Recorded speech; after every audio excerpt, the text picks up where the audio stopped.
पवित्र पवित्र अति पवित्र महान परमेश्वर स्वर्गीय पिता एल सदाई परमेश्वर जिहोवा जिरी जिहोवा रफा जिहोवा सत्केनु जिहोवा माके जिहोवा सालम जिहोवा माके देशम बापा तुमी महिमारे बस्तानित परमेश्वर किरब गण पर चलुवा मो परमेश्वर स्वर्ग मर्त पाताल अधिकारी परमेश्वर प्रभु नाजरेत्य जीशु बापा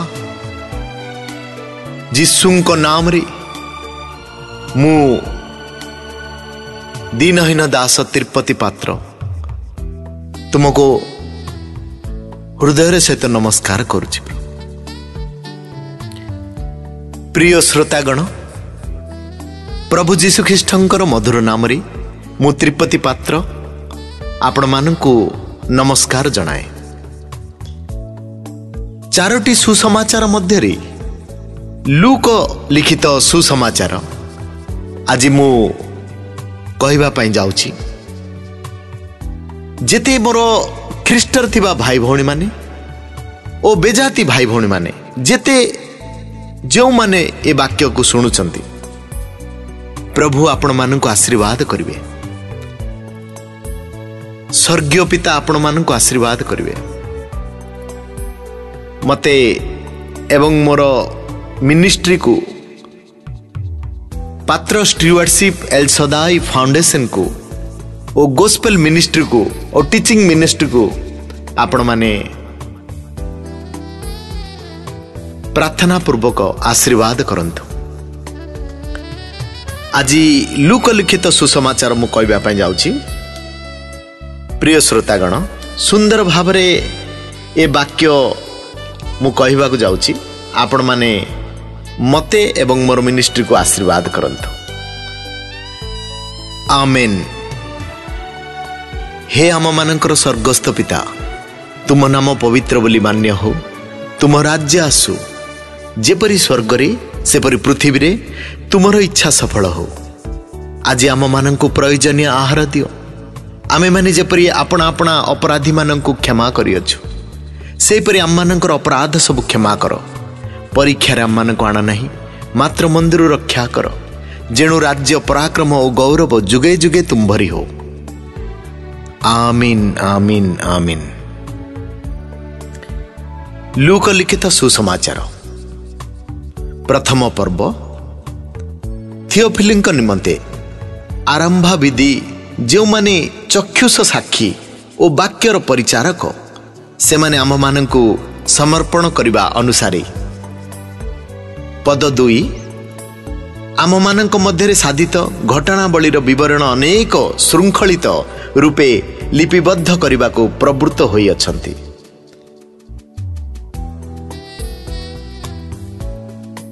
पद 3 अतएव हे मान्यवर थियोफिल आद्यरु समस्त विषय सूक्ष्म रूपे अनुसंधान करी सेथिर धारावाहिक विवरण आपणक निमंते लिखिबाकू मु मध्य बहित मने कली।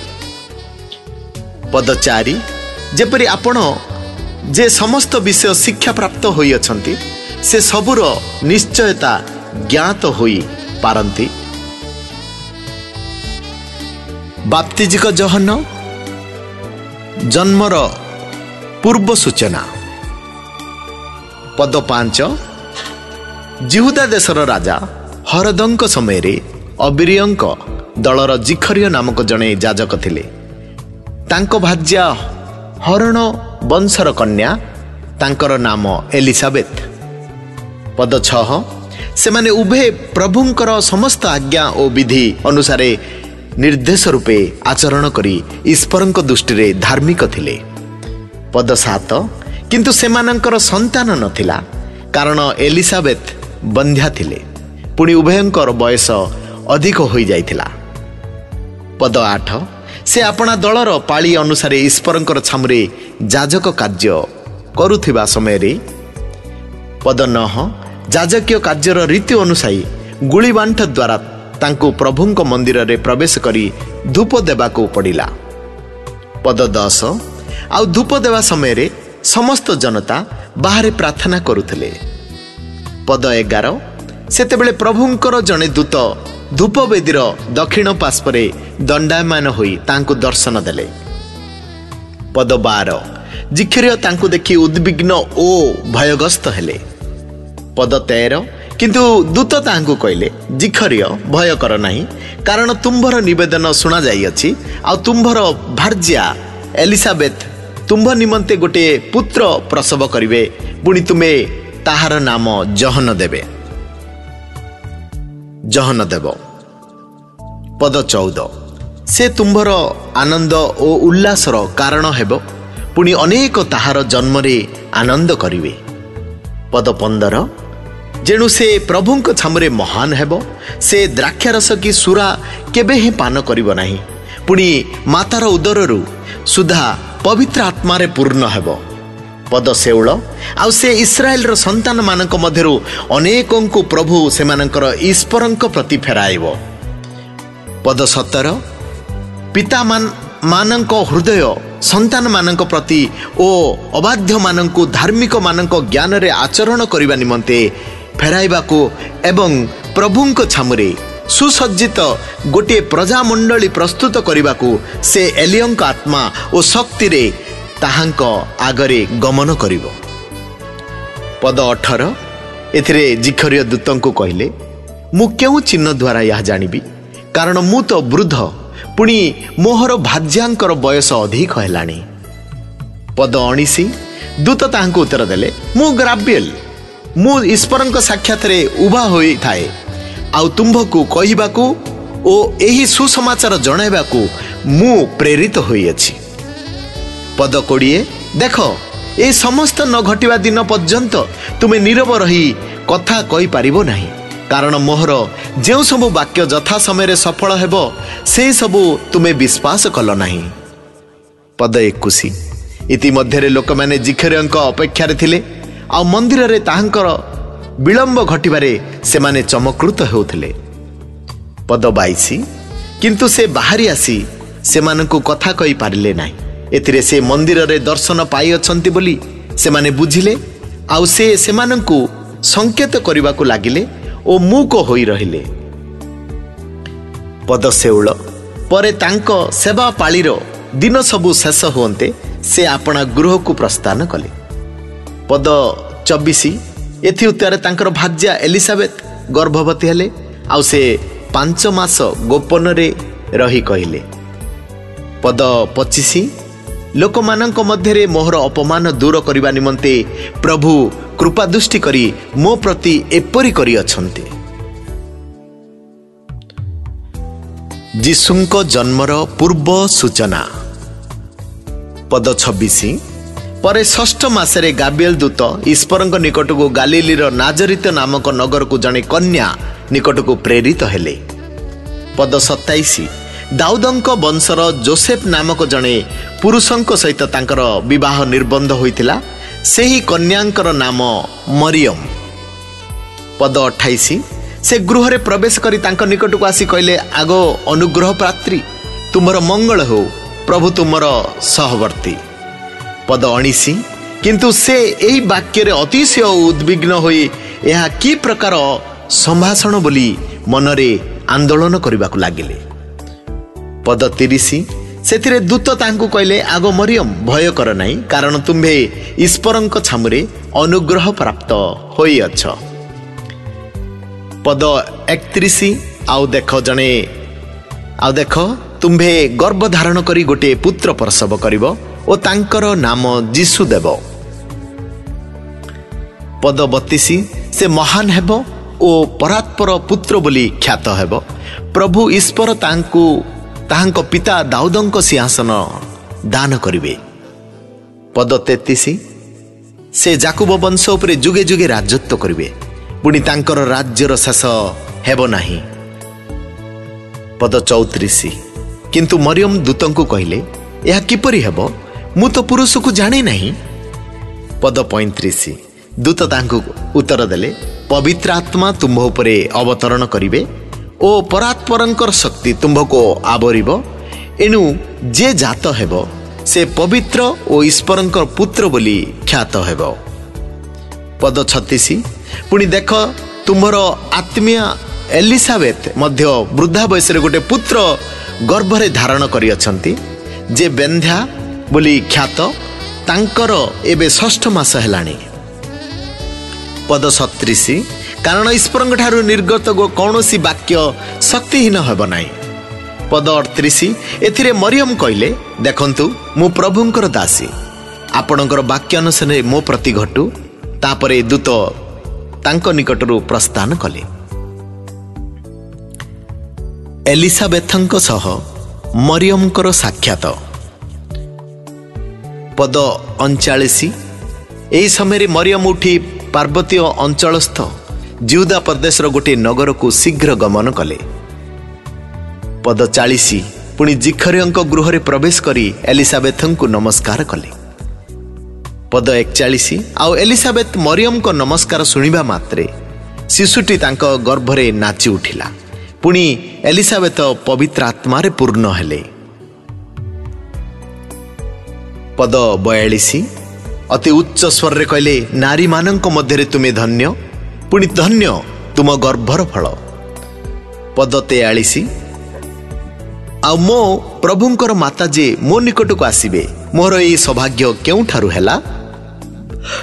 ପଦ 44 କାରଣ ଦେଖ ତୁମ୍ଭ ସମ୍ଭାଷଣର ସ୍ୱର ମୋ କର୍ଣ୍ଣରେ ପ୍ରବେଶ କରିବା ମାତ୍ରେ ଶିଶୁଟି ମୋ ଗର୍ଭରେ ଉଲ୍ଲାସରେ ନାଚି ଉଠିଲା।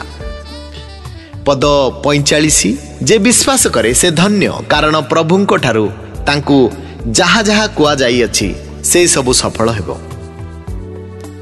ମରିୟମଙ୍କର ସୁସ୍ତି ଗାନ। ପଦ 46 ଏଥିରେ ମରିୟମ କହିଲେ, ମୋର ପ୍ରାଣ ପ୍ରଭୁଙ୍କର ପ୍ରଶଂସା କରୁଅଛି। ପଦ 47 ପୁଣି ମୋହର ଆତ୍ମା ମୋ ତ୍ରାଣକର୍ତ୍ତା ଈଶ୍ୱରଙ୍କ ଠାରେ ଉଲ୍ଲାସିତ ହୋଇଅଛି। ପଦ 48 କାରଣ ସେ ଆପଣା ଦାସୀର ଦିନାବସ୍ଥା ପ୍ରତି ଦୃଷ୍ଟିପାତ କରିଅଛନ୍ତି। ଆଉ ଦେଖ ଆଦ୍ୟାବିଧି ପୁରୁଷାନୁକ୍ରମେ ସମସ୍ତେ ମୋତେ ଧନ୍ୟ ବୋଲି କହିବେ। ପଦ 39 କାରଣ ସେ ଯେ ଶକ୍ତିମାନ, ସେ ମୋ ପ୍ରତି ମହତ୍ କର୍ମ କରିଅଛନ୍ତି, ତାହାଙ୍କ ନାମ ପବିତ୍ର। ପଦ 50 ଆଉ ତାହାଙ୍କ ଭୟକାରୀମାନଙ୍କ ପ୍ରତି ତାହାଙ୍କର ଦୟା ପୁରୁଷାନୁକ୍ରମେ ଥାଏ। ପଦ 51 ସେ ଆପଣା ବାହୁରେ ପରାକ୍ରମ ପ୍ରକାଶ କରିଅଛନ୍ତି, ଅହଙ୍କାରୀମାନଙ୍କୁ ସେମାନଙ୍କର ହୃଦୟର କଳ୍ପନାରେ ଛିନ୍ନ ଭିନ୍ନ କରିଅଛନ୍ତି। ପଦ 52 ସେ ବିକ୍ରମୀମାନଙ୍କୁ ସିଂହାସନଚ୍ୟୁତ କରିଅଛନ୍ତି, ଦୀନହୀନମାନଙ୍କୁ ଉନ୍ନତ କରିଅଛନ୍ତି। ପଦ 53 ସେ କ୍ଷୁଦ୍ରମାନଙ୍କୁ ଉତ୍ତମ ଉତ୍ତମ ଦ୍ରବ୍ୟରେ ତୃପ୍ତ କରିଅଛନ୍ତି, ଧନୀମାନଙ୍କୁ ଶୂନ୍ୟ ହସ୍ତରେ ବିଦାୟ କରିଅଛନ୍ତି। ପଦ 54 ଆମମାନଙ୍କର ପିତୃପୁରୁଷଙ୍କ ପ୍ରତି ଉକ୍ତ ତାହାଙ୍କର ବାକ୍ୟାନୁସାରେ ସେ ଆବ୍ରାହମ ଓ ତାଙ୍କର ସନ୍ତାନମାନଙ୍କ ପ୍ରତି। ପଦ 55 ଯୁଗେ ଯୁଗେ ଦୟା ସ୍ମରଣ କରିବା ନିମନ୍ତେ ଆପଣା ଦାସ ଇସ୍ରାଏଲର ଉପକାର କରିଅଛନ୍ତି। ପଦ 56 ଆଉ ମରିୟମ ପ୍ରାୟ 3 ମାସ ତାଙ୍କ ସହିତ ରହି ଆପଣା ଗୃହକୁ ବାହୁଡ଼ି ଗଲେ। ବାପ୍ତିସ୍ମକ ଯୋହନଙ୍କର ଜନ୍ମ। ପଦ 57 ଠାରୁ 66 ପର୍ଯ୍ୟନ୍ତ। ପରେ ସେ ଏଲିସାବେଥଙ୍କ ପ୍ରସବ କାଳ ଉପସ୍ଥିତ ହୁଅନ୍ତେ ସେ ଗୋଟିଏ ପୁତ୍ର ପ୍ରସବ କଲେ। ଆଉ ପ୍ରଭୁ ଯେ ତାଙ୍କ ପ୍ରତି ମହାଦୟା ପ୍ରକାଶ କରିଅଛନ୍ତି, ଏହା ଶୁଣି ତାଙ୍କ ପ୍ରତିବାସୀ ଓ ଆତ୍ମୀୟମାନେ ତାଙ୍କ ସହିତ ଆନନ୍ଦ କରିବାକୁ ଲାଗିଲେ। ଅଷ୍ଟମ ଦିନରେ ସେମାନେ ଶିଶୁଙ୍କୁ ସ୍ୱର୍ଣ୍ଣତ କରିବାକୁ ଆସିଲେ ଓ ତାଙ୍କର ପିତାଙ୍କ ନାମ ଅନୁସାରେ ତାହାଙ୍କର ନାମ ଜିଖରିୟ ଦେବାକୁ ଇଚ୍ଛା କଲେ। କିନ୍ତୁ ତାଙ୍କର ମାତା ଉତ୍ତର ଦେଲେ, ନାହିଁ, ତାହାର ନାମ ଯୋହନ ହେବ। ସେମାନେ ତାହାଙ୍କୁ କହିଲେ, ତୁମ୍ଭର ଆତ୍ମୀୟମାନଙ୍କ ମଧ୍ୟରେ ତ କାହାରି ଏହି ନାମ ନାହିଁ, ଏଥିରେ ତାଙ୍କୁ କେଉଁ ନାମ ଦିଆଯିବ ବୋଲି ତାହାଙ୍କ ପିତା ଇଚ୍ଛା କରୁଅଛନ୍ତି, ତାହା ସେମାନେ ତାଙ୍କୁ ସଂକେତ କରି ପଚାରିବାକୁ ଲାଗିଲେ। ତହିଁରେ ସେ ଗୋଟିଏ ଲିପି ଫଳକ ମାଗି ଏହା ଲେଖିଲେ, ତାହାର ନାମ ଯୋହନ। ଏଥିରେ ସମସ୍ତେ ଚମତ୍କୃତ ହେଲେ। ଆଉ ତତ୍କ୍ଷଣାତ ତାଙ୍କ ମୁଖ ଓ ଜିହ୍ବା ଫିଟିଗଲା ଏବଂ ସେ କଥା କହି ଈଶ୍ୱରଙ୍କର ସ୍ତବ କରିବାକୁ ଲାଗିଲେ। ଏଥିରେ ସେମାନଙ୍କର ପ୍ରତିବାସୀ ସମସ୍ତେ ଭୟଗ୍ରସ୍ତ ହେଲେ। ଆଉ ଏହି ସମସ୍ତ କଥା ଜିହୁଦା ପ୍ରଦେଶର ପାର୍ବତ୍ୟ ଅଞ୍ଚଳର ସବୁଆଡ଼େ ଲୋକେ କୁହାକୁହି ହେଲେ। ପୁଣି ଶୁଣିବା ଲୋକ ସମସ୍ତେ ସେହି ସବୁ ଆପଣା ଆପଣା ହୃଦୟରେ ରଖି କହିଲେ, एई शिशुटी तेबे कौन हेब?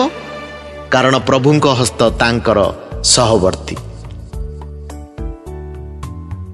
लूक 1 पर्व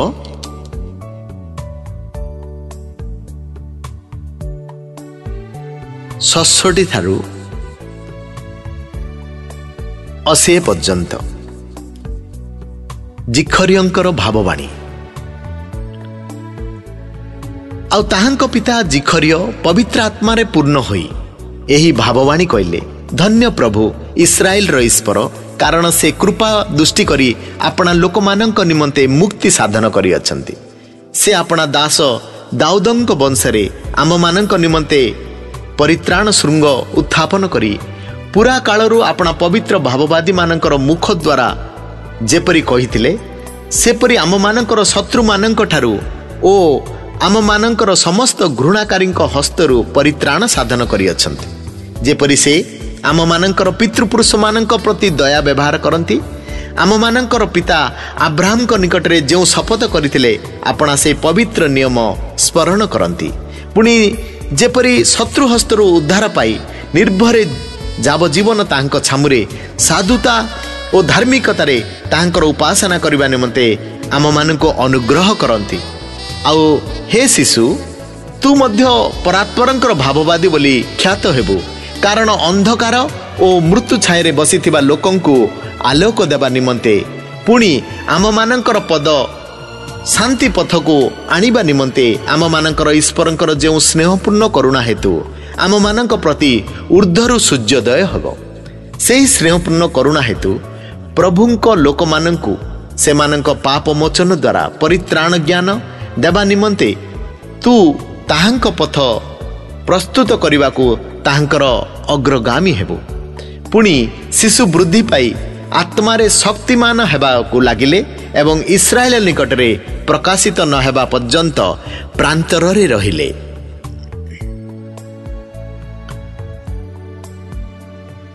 लूक 2 पर्व 1 पद ठारू 7 पद पर्यंत जीशुख्रीष्टंकर जन्म। से समय समस्त समाजवादी नाम लेखा जिबा निमंते काइसर अगस्ट ठारू आज्ञा घोषणा करागला।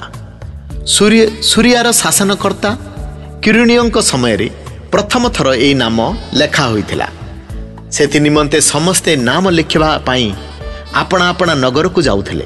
पुणी जोसेफंकर मध्य नाम लेखाइबा निमंते मरियम को सहित गालिलीर नाजरित नगररू जिहुदा प्रदेशर बेथलेहम नामक दाऊद नगर को गले, कारण से दाऊदंक वंश ओ गोष्ठीर लोक थिले। तांको सहित मरियमकर विवाह निर्बाध होइथिला। से गर्भवती थिले।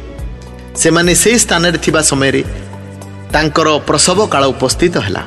पुणी से अपना प्रथम जात पुत्र प्रसव कले एवं तांको लुगारे गुड़ाई गुहाल कुंडरे सुआइले, कारण बसा घरे सेमानक पाई स्थान नथिला।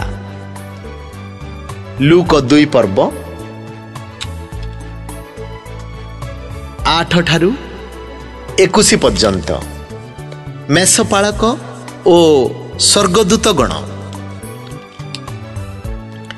सेही अंचल रे केतक मेषपालक पदारे रही रात्रि रे सेमानकर पल्ल जगुथिले।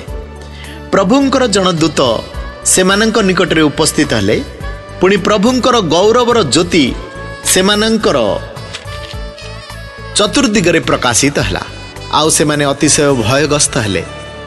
सेतिरे दूत सेमानकु कहिले, भय कर नहीं, देख मु समस्त लोकंकर अत्यंत आनंदजनक सुसमाचार तुम मानकु जणाउछि, कारण आज दाऊदंक नगर रे तुम मानक निमंते त्राणकर्ता जन्म ग्रहण करियछंती, से ख्रीष्ट प्रभु। आउ तुम मानक निमंते यह चिन्ह स्वरूप हेबो। तुमे माने जने शिशुंकु लुगारे गुड़ा होई गुहाल कुंडरे सोइथिबार देखिबो। पुणी आकाशमत से दूतंक सांगरे स्वर्गीय बाहिनी गोटे बृहत दल उपस्थित होई ईश्वरंकर स्तव गान करू करू कहिले, ऊर्ध्व लोगरे ईश्वरंकर महिमा, पुणी पृथ्वी रे ताहांकर संतोष पात्र, मनुष्य मानक मध्यरे शांति। दूत माने सेमानक ठारू स्वर्ग को प्रस्थान कला उतारे मेषपालक माने परस्पर कहवाकू लागिले, आस आमे माने बेथलियम पर्यंत जाई प्रभु आम मानकू एई जे घटना जणाइले ताहा देखिबा। एथिरे सेमाने शीघ्र जाई अन्वेषण करी मरियम और जोसेफଙ୍କୁ पुणी गुहाल कुंडरे शिशुଙ୍କୁ शोइथिबार देखिले। सेमाने यह देखि से शिशुଙ୍କ संबंधरे सेमानଙ୍କୁ जेउ कथा कुहा जाइथिला ता प्रकाश कले। पुणी जेते लोक मेषपालक मानक ठारू सेई सब कथा सुनिले सेमाने समस्ते सेतिरे चमकृत हेले। किंतु मरियम ए समस्त कथा हृदय रे रखी आंदोलन करबाकू लागिले। आउ मेषपालक मानकू जेपरि कुहा जाइथिला सेहीपरि सेमाने जहा जहा सुनिले ओ देखिले से समस्त सकाशे ईश्वरଙ୍କ गौरव और प्रशंसा करू करू बाहुडी गले। तांकू सोन्नत करबा सकाशे अष्टम दिन उपस्थित हुंते ताहांक नाम जीसु दियागला।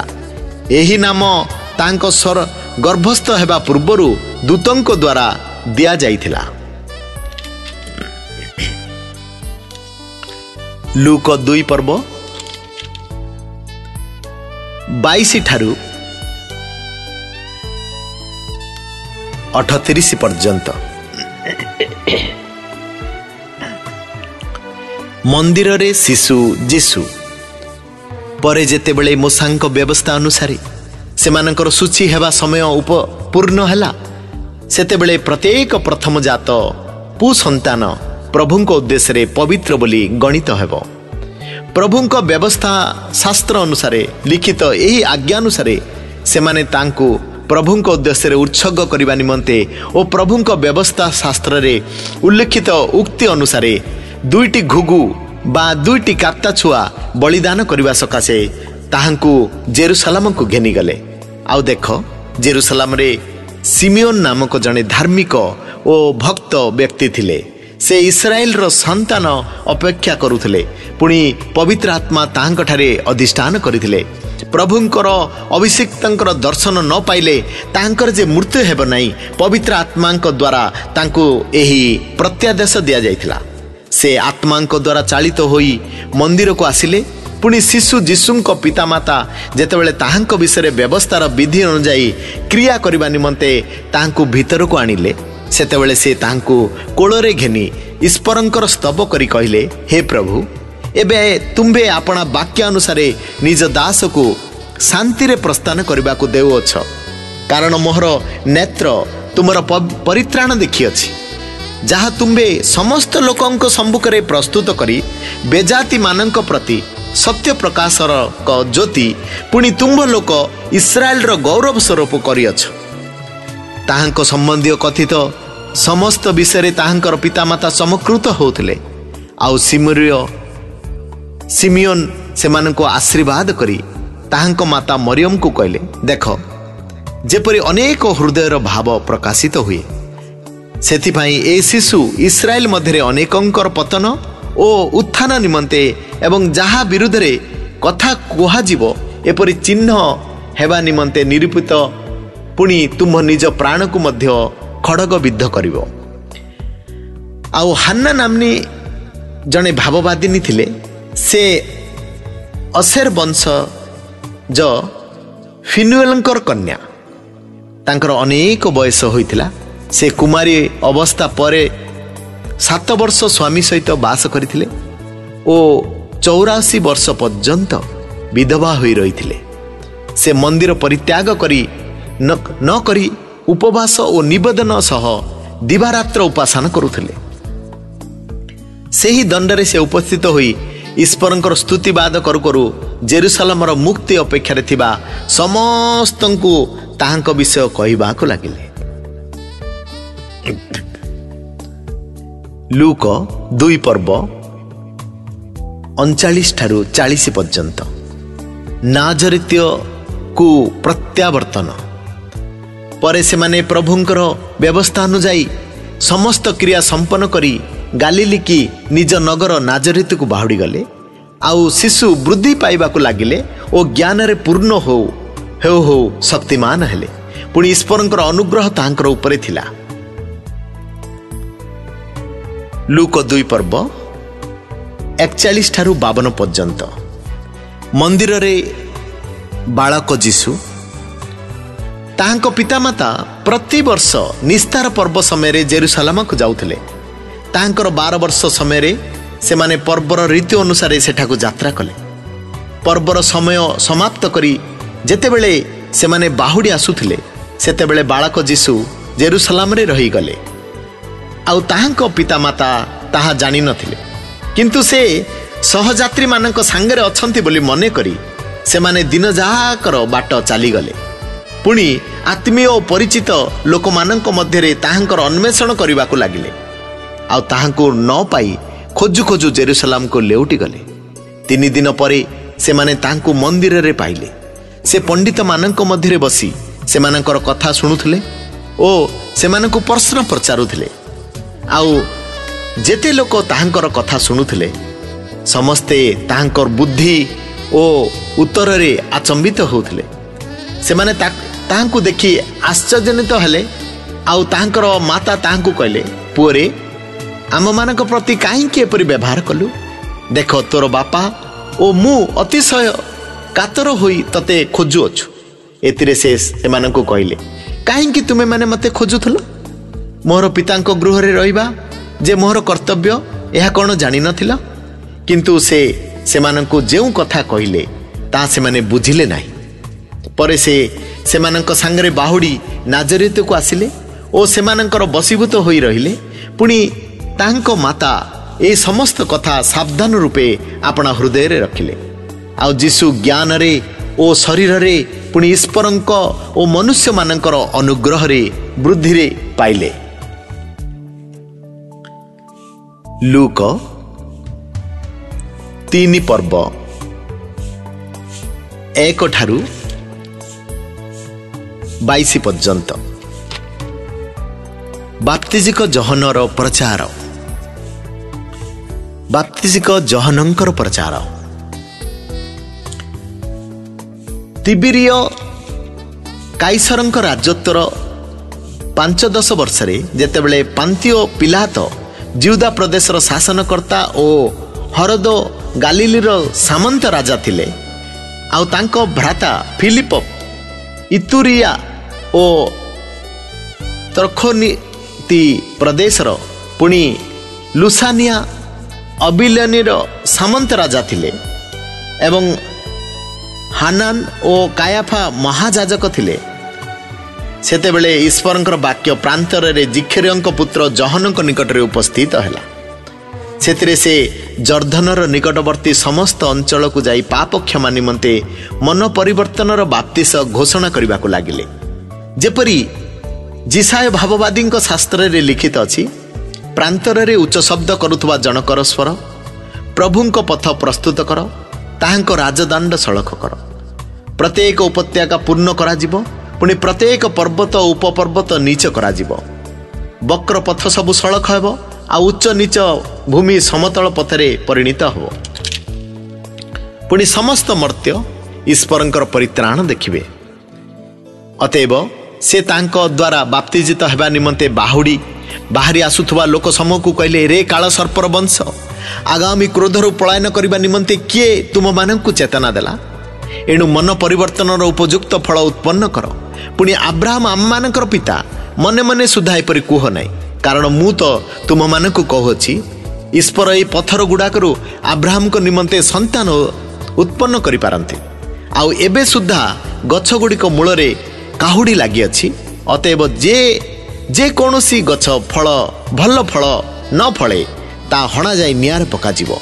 एथिरे लोक समूह तांको पचारिबा को लागिले, ताले आमे माने कोन करिबा? से मानकु उत्तर देले, जाहार 2टी अंग रखा अछि से जाहार नाही ताकू गोटे देउ, पुणी जाहार खाद्य अछि से सेही परि करू। काराग्राही माने मध्य बाप्तिस्म पाइबा को आसी तांको पचारले, हे गुरु आमे माने कोन करिबा? से मानकु कहले, तुम मानक निमते जहा निरूपित ता अपेक्षा अधिक आदाय कर नाही। सैनिक माने मध्य तांको पचारिबा को लागिले, आउ आमे माने आम मानकर कोन करिबा? से मानकु कहले, बलरे कि छलरे काहारी धन हरण कर नाही, पुणी तुम मानकर वेतन रे संतुष्ट होई थाओ। लोके ଅପେକ୍ଷାରେ ଥିବାରୁ ଓ ଜହନ କେଜାଣି ଖ୍ରୀଷ୍ଟ ହେବ, ଏହା ତାଙ୍କ ଉଦ୍ଦେଶ୍ୟରେ ସମସ୍ତେ ଆପଣା ଆପଣା ମନରେ ତର୍କ ବିତର୍କ କରୁଥିବାରୁ ଜହନ ସମସ୍ତଙ୍କୁ ଉତ୍ତର ଦେଲେ, ମୁଁ ସିନା ତୁମମାନଙ୍କୁ ଜଳରେ ବାପ୍ତିସ୍ମ ଦେଉଛି, ମାତ୍ର ମୋ ଠାରୁ ଯେ ଅଧିକ ଶକ୍ତିମାନ ସେ ଆସୁଅଛନ୍ତି, ତାହାଙ୍କର ପାଦୁକାର ବନ୍ଧନ ଫିଟାଇବାକୁ ମୁଁ ଯୋଗ୍ୟ ନୁହେଁ। ସେ ତୁମମାନଙ୍କୁ ପବିତ୍ର ଆତ୍ମା ଓ ଅଗ୍ନିରେ ବାପ୍ତିସ୍ମ ଦେବେ। ଆପଣା ଖଳା ଉତ୍ତମ ରୂପେ ପରିଷ୍କାର କରିବା ନିମନ୍ତେ ଓ ନିଜ ଅମାରରେ ଗହମ ସଂଗ୍ରହ କରି ରଖିବା ନିମନ୍ତେ ତାହାଙ୍କ ହାତରେ କୁଲା ଅଛି, କିନ୍ତୁ ଅଗାଡ଼ି ଯାକ ସେ ଅନିର୍ବାଣ ଅଗ୍ନିରେ ପୋଡ଼ି ପକାଇବେ। ସେ ଏପରି ଅନେକ ଉପଦେଶ ଦେଇ ପୁଣି ବିଭିନ୍ନ ପ୍ରକାର ଉତ୍ସାହଜନକ ବାକ୍ୟ କହି ଲୋକଙ୍କ ନିକଟରେ ସୁସମ୍ବାଦ ପ୍ରଚାର କରୁଥିଲେ। କିନ୍ତୁ ସାମନ୍ତ ରାଜା ହରଦ ନିଜ ଭାଇଙ୍କ ଭାର୍ଯ୍ୟା ହରଦିଆଙ୍କ ବିଷୟରେ ଏବଂ ଆପଣା କୃତ ସମସ୍ତ ଦୁଷ୍କର୍ମ ବିଷୟରେ ଜହନ୍ନଙ୍କ ଦ୍ୱାରା ଅନୁଯୋଗ ପ୍ରାପ୍ତ ହେବାରୁ ସେ ତାଙ୍କୁ କାରାରୁଦ୍ଧ କରି ନିଜର ସମସ୍ତ ଦୁଷ୍କର୍ମ ସହିତ ଏହା ମଧ୍ୟ ଯୋଗ କଲେ।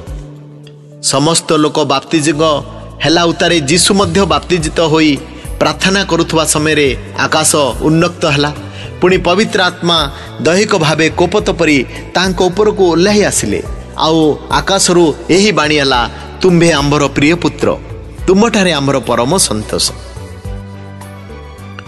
ଲୁକ 3 ପର୍ବ 23 ଠାରୁ 38 ପର୍ଯ୍ୟନ୍ତ ଯୀଶୁଖ୍ରୀଷ୍ଟଙ୍କର ବଂଶାବଳୀ।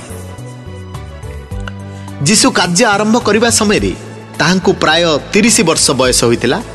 ଲୋକଙ୍କ ଧାରଣା ଅନୁସାରେ ସେ ଯୋସେଫଙ୍କର ପୁତ୍ର, ଯୋସେଫ ଏଲିୟଙ୍କ ପୁତ୍ର, ଏଲି ମତଥାୟଙ୍କ ପୁତ୍ର, ମତଥାୟ ଲେବିଙ୍କ ପୁତ୍ର, ଲେବି ମଲଖିଙ୍କ ପୁତ୍ର, ମଲଖି ଜନୟଙ୍କ ପୁତ୍ର, ଜନୟ ଯୋସେଫଙ୍କ ପୁତ୍ର, ଯୋସେଫ ମର୍ତ୍ତିଥ୍ୟାଙ୍କ ପୁତ୍ର, ମର୍ତ୍ତିଥ୍ୟା ଅମୋସଙ୍କ ପୁତ୍ର, ଆମୋସ ନୋହମଙ୍କ ପୁତ୍ର, ନୋହମ ହ୍ଲେସିଙ୍କ ପୁତ୍ର, ହ୍ଲେସି ନଗୟଙ୍କ ପୁତ୍ର, ନଗୟ ମହଥଙ୍କ ପୁତ୍ର, ମହଥ ମିର୍ଥିୟାଙ୍କ ପୁତ୍ର, ମିର୍ଥିୟା ସିମୟଙ୍କ ପୁତ୍ର, ସିମଇ ଯୋସେଖଙ୍କ ପୁତ୍ର, ଯୋସେଖ ଯୋଦାଙ୍କ ପୁତ୍ର, ଯୋଦା ଜୋହନଙ୍କ ପୁତ୍ର, ଜୋହନ ରେସାଙ୍କ ପୁତ୍ର, ରେସା ଜେରୁବାବେଲଙ୍କ ପୁତ୍ର, ଜେରୁବାବେଲ ସଲଥିୟଙ୍କ ପୁତ୍ର, ସଲଥିୟଲ ନେରୀଙ୍କ ପୁତ୍ର, ନେରୀ ମାଲାଖିଙ୍କ ପୁତ୍ର, ମଲାଖି ଅର୍ଦ୍ଧ୍ୟଙ୍କ ପୁତ୍ର, ଅର୍ଦ୍ଧି କୋସାମଙ୍କ ପୁତ୍ର, କୋସାମ ଅଲ୍ଲଦାନଙ୍କ ପୁତ୍ର, ଅଲ୍ଲଦାନ ଏରଙ୍କ ପୁତ୍ର,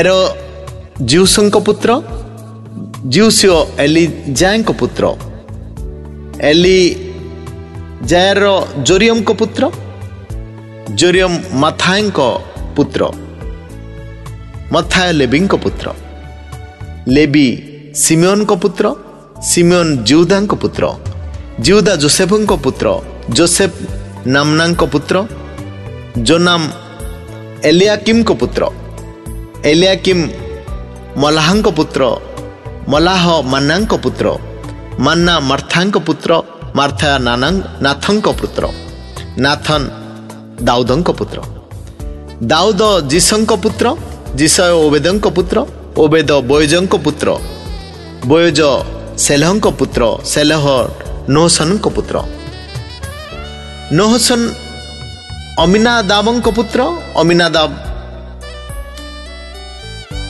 ଆତ୍ମିନଙ୍କ ପୁତ୍ର,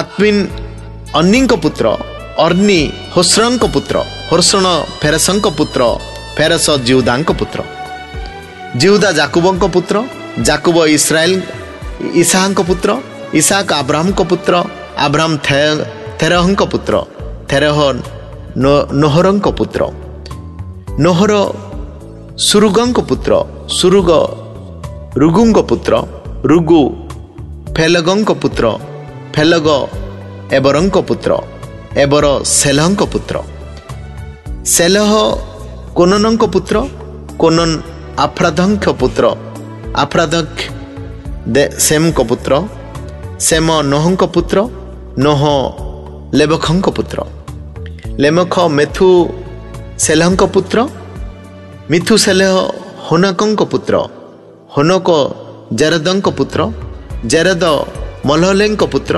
ମଲହଲେଙ୍କ କେନାଙ୍କ ପୁତ୍ର, କେନାନ ଏନୋସଙ୍କ ପୁତ୍ର, ଏନୋସ ସେଥଙ୍କ ପୁତ୍ର, ସେଥ ଆଦାମଙ୍କ ପୁତ୍ର, ଆଦାମ ଈଶ୍ୱରଙ୍କ ପୁତ୍ର।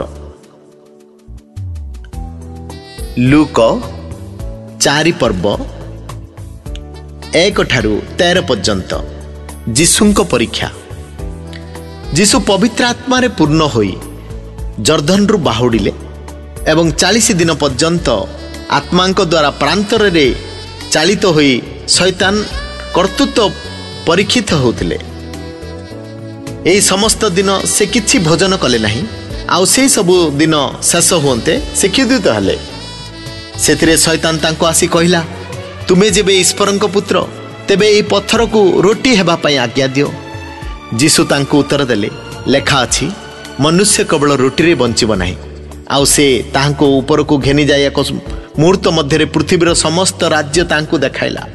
ପୁଣି ଶୈତାନ ତାଙ୍କୁ କହିଲା, ଆମ୍ଭେ ତୁମକୁ ଏ ସମସ୍ତ ଅଧିକାର ଓ ଏସବୁର ଐଶ୍ୱର୍ଯ୍ୟ ଦେବା, କାରଣ ଆମ୍ଭକୁ ତାହା ସମର୍ପିତ ହୋଇଅଛି, ଆଉ ଆମ୍ଭେ ଯାହାକୁ ଇଚ୍ଛା ତାହାକୁ ଦେବ। ଅତଏବ ତୁମେ ଯେବେ ଆମ୍ଭ ଛାମୁରେ ପ୍ରଣାମ କରିବ, ତେବେ ସମସ୍ତ ତୁମ୍ଭର ହେବ। କିନ୍ତୁ ଯୀଶୁ ତାହାଙ୍କୁ ଉତ୍ତର ଦେଲେ, ଲେଖା ଅଛି, ତୁମେ ପ୍ରଭୁ ଆପଣା ଈଶ୍ୱରଙ୍କୁ ପ୍ରଣାମ କରିବ ଆଉ କେବଳ ତାହାଙ୍କର ଉପାସନା କରିବ। ପୁଣି ସେ ତାହାଙ୍କୁ ଜେରୁସାଲେମକୁ ଘେନିଯାଇ ମନ୍ଦିର ଛାତ ଉପରେ ଠିଆ କରାଇ ତାହାଙ୍କୁ କହିଲା, ତୁମେ ଯେବେ ଈଶ୍ୱରଙ୍କ ପୁତ୍ର, ତେବେ ଏଠାରୁ ତଳକୁ ଡେଇଁ ପଡ଼, କାରଣ ଲେଖା ଅଛି, ତୁମକୁ ରକ୍ଷା କରିବା ନିମନ୍ତେ ସେ ଆପଣା ଦୂତମାନଙ୍କୁ ମଧ୍ୟ ତୁମ୍ଭ ବିଷୟରେ ଆଜ୍ଞା ଦେବେ। ଆଉ ଲେଖା ଅଛି, କାଳେ ତୁମ୍ଭ ପାଦ ପଥରରେ ବାଜିବ, ଏଥିପାଇଁ ସେମାନେ ତୁମକୁ ହସ୍ତରେ ତୋଳି ଧରିବେ। ପୁଣି ଯୀଶୁ ତାହାଙ୍କୁ ଉତ୍ତର ଦେଲେ, ଉକ୍ତ ଅଛି, ତୁମେ ପ୍ରଭୁ ଆପଣା ଈଶ୍ୱରଙ୍କୁ ପ୍ରଣାମ କରିବ, ଈଶ୍ୱରଙ୍କୁ ପରୀକ୍ଷା କରିବ ନାହିଁ।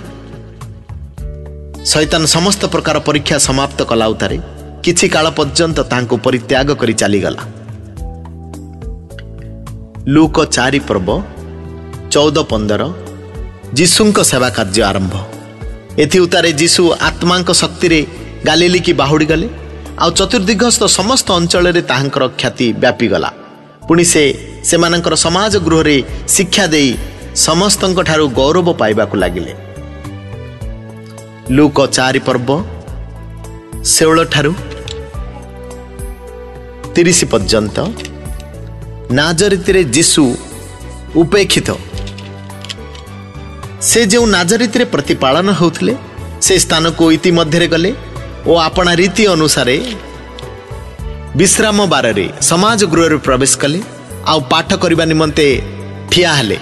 ସେଥିରେ ଯିଶାୟ ଭାବବାଦୀଙ୍କ ପୁସ୍ତକ ତାହାଙ୍କୁ ଦିଆଗଲା, ଆଉ ସେ ତାହା ଫିଟାଇ ଯେଉଁ ସ୍ଥାନରେ ଏହି ବାକ୍ୟ ଲିଖିତ ଅଛି ତାହା ପାଇଲେ, ପ୍ରଭୁଙ୍କ ଆତ୍ମା ମୋ ଠାରେ ଅଧିଷ୍ଠିତ, ଯେଣୁ ଦିନହୀନମାନଙ୍କ ନିକଟରେ ସୁସମାଚାର ପ୍ରଚାର କରିବା ନିମନ୍ତେ ସେ ମୋତେ ଅଭିଷିକ୍ତ କରିଅଛନ୍ତି, ବନ୍ଦୀମାନଙ୍କ ନିକଟରେ ମୁକ୍ତି ଓ ଅନ୍ଧମାନଙ୍କ ନିକଟରେ ଦୃଷ୍ଟି ଲାଭର ବିଷୟ ଘୋଷଣା କରିବାକୁ, ପୁଣି ଉପଦ୍ରବ ପ୍ରାପ୍ତ ଲୋକମାନଙ୍କୁ ମୁକ୍ତ କରିବାକୁ, ଆଉ ପ୍ରଭୁଙ୍କ ଅନୁଗ୍ରହ ବର୍ଷ ଘୋଷଣା କରିବାକୁ ସେ ମୋତେ ପ୍ରେରଣ କରିଅଛନ୍ତି।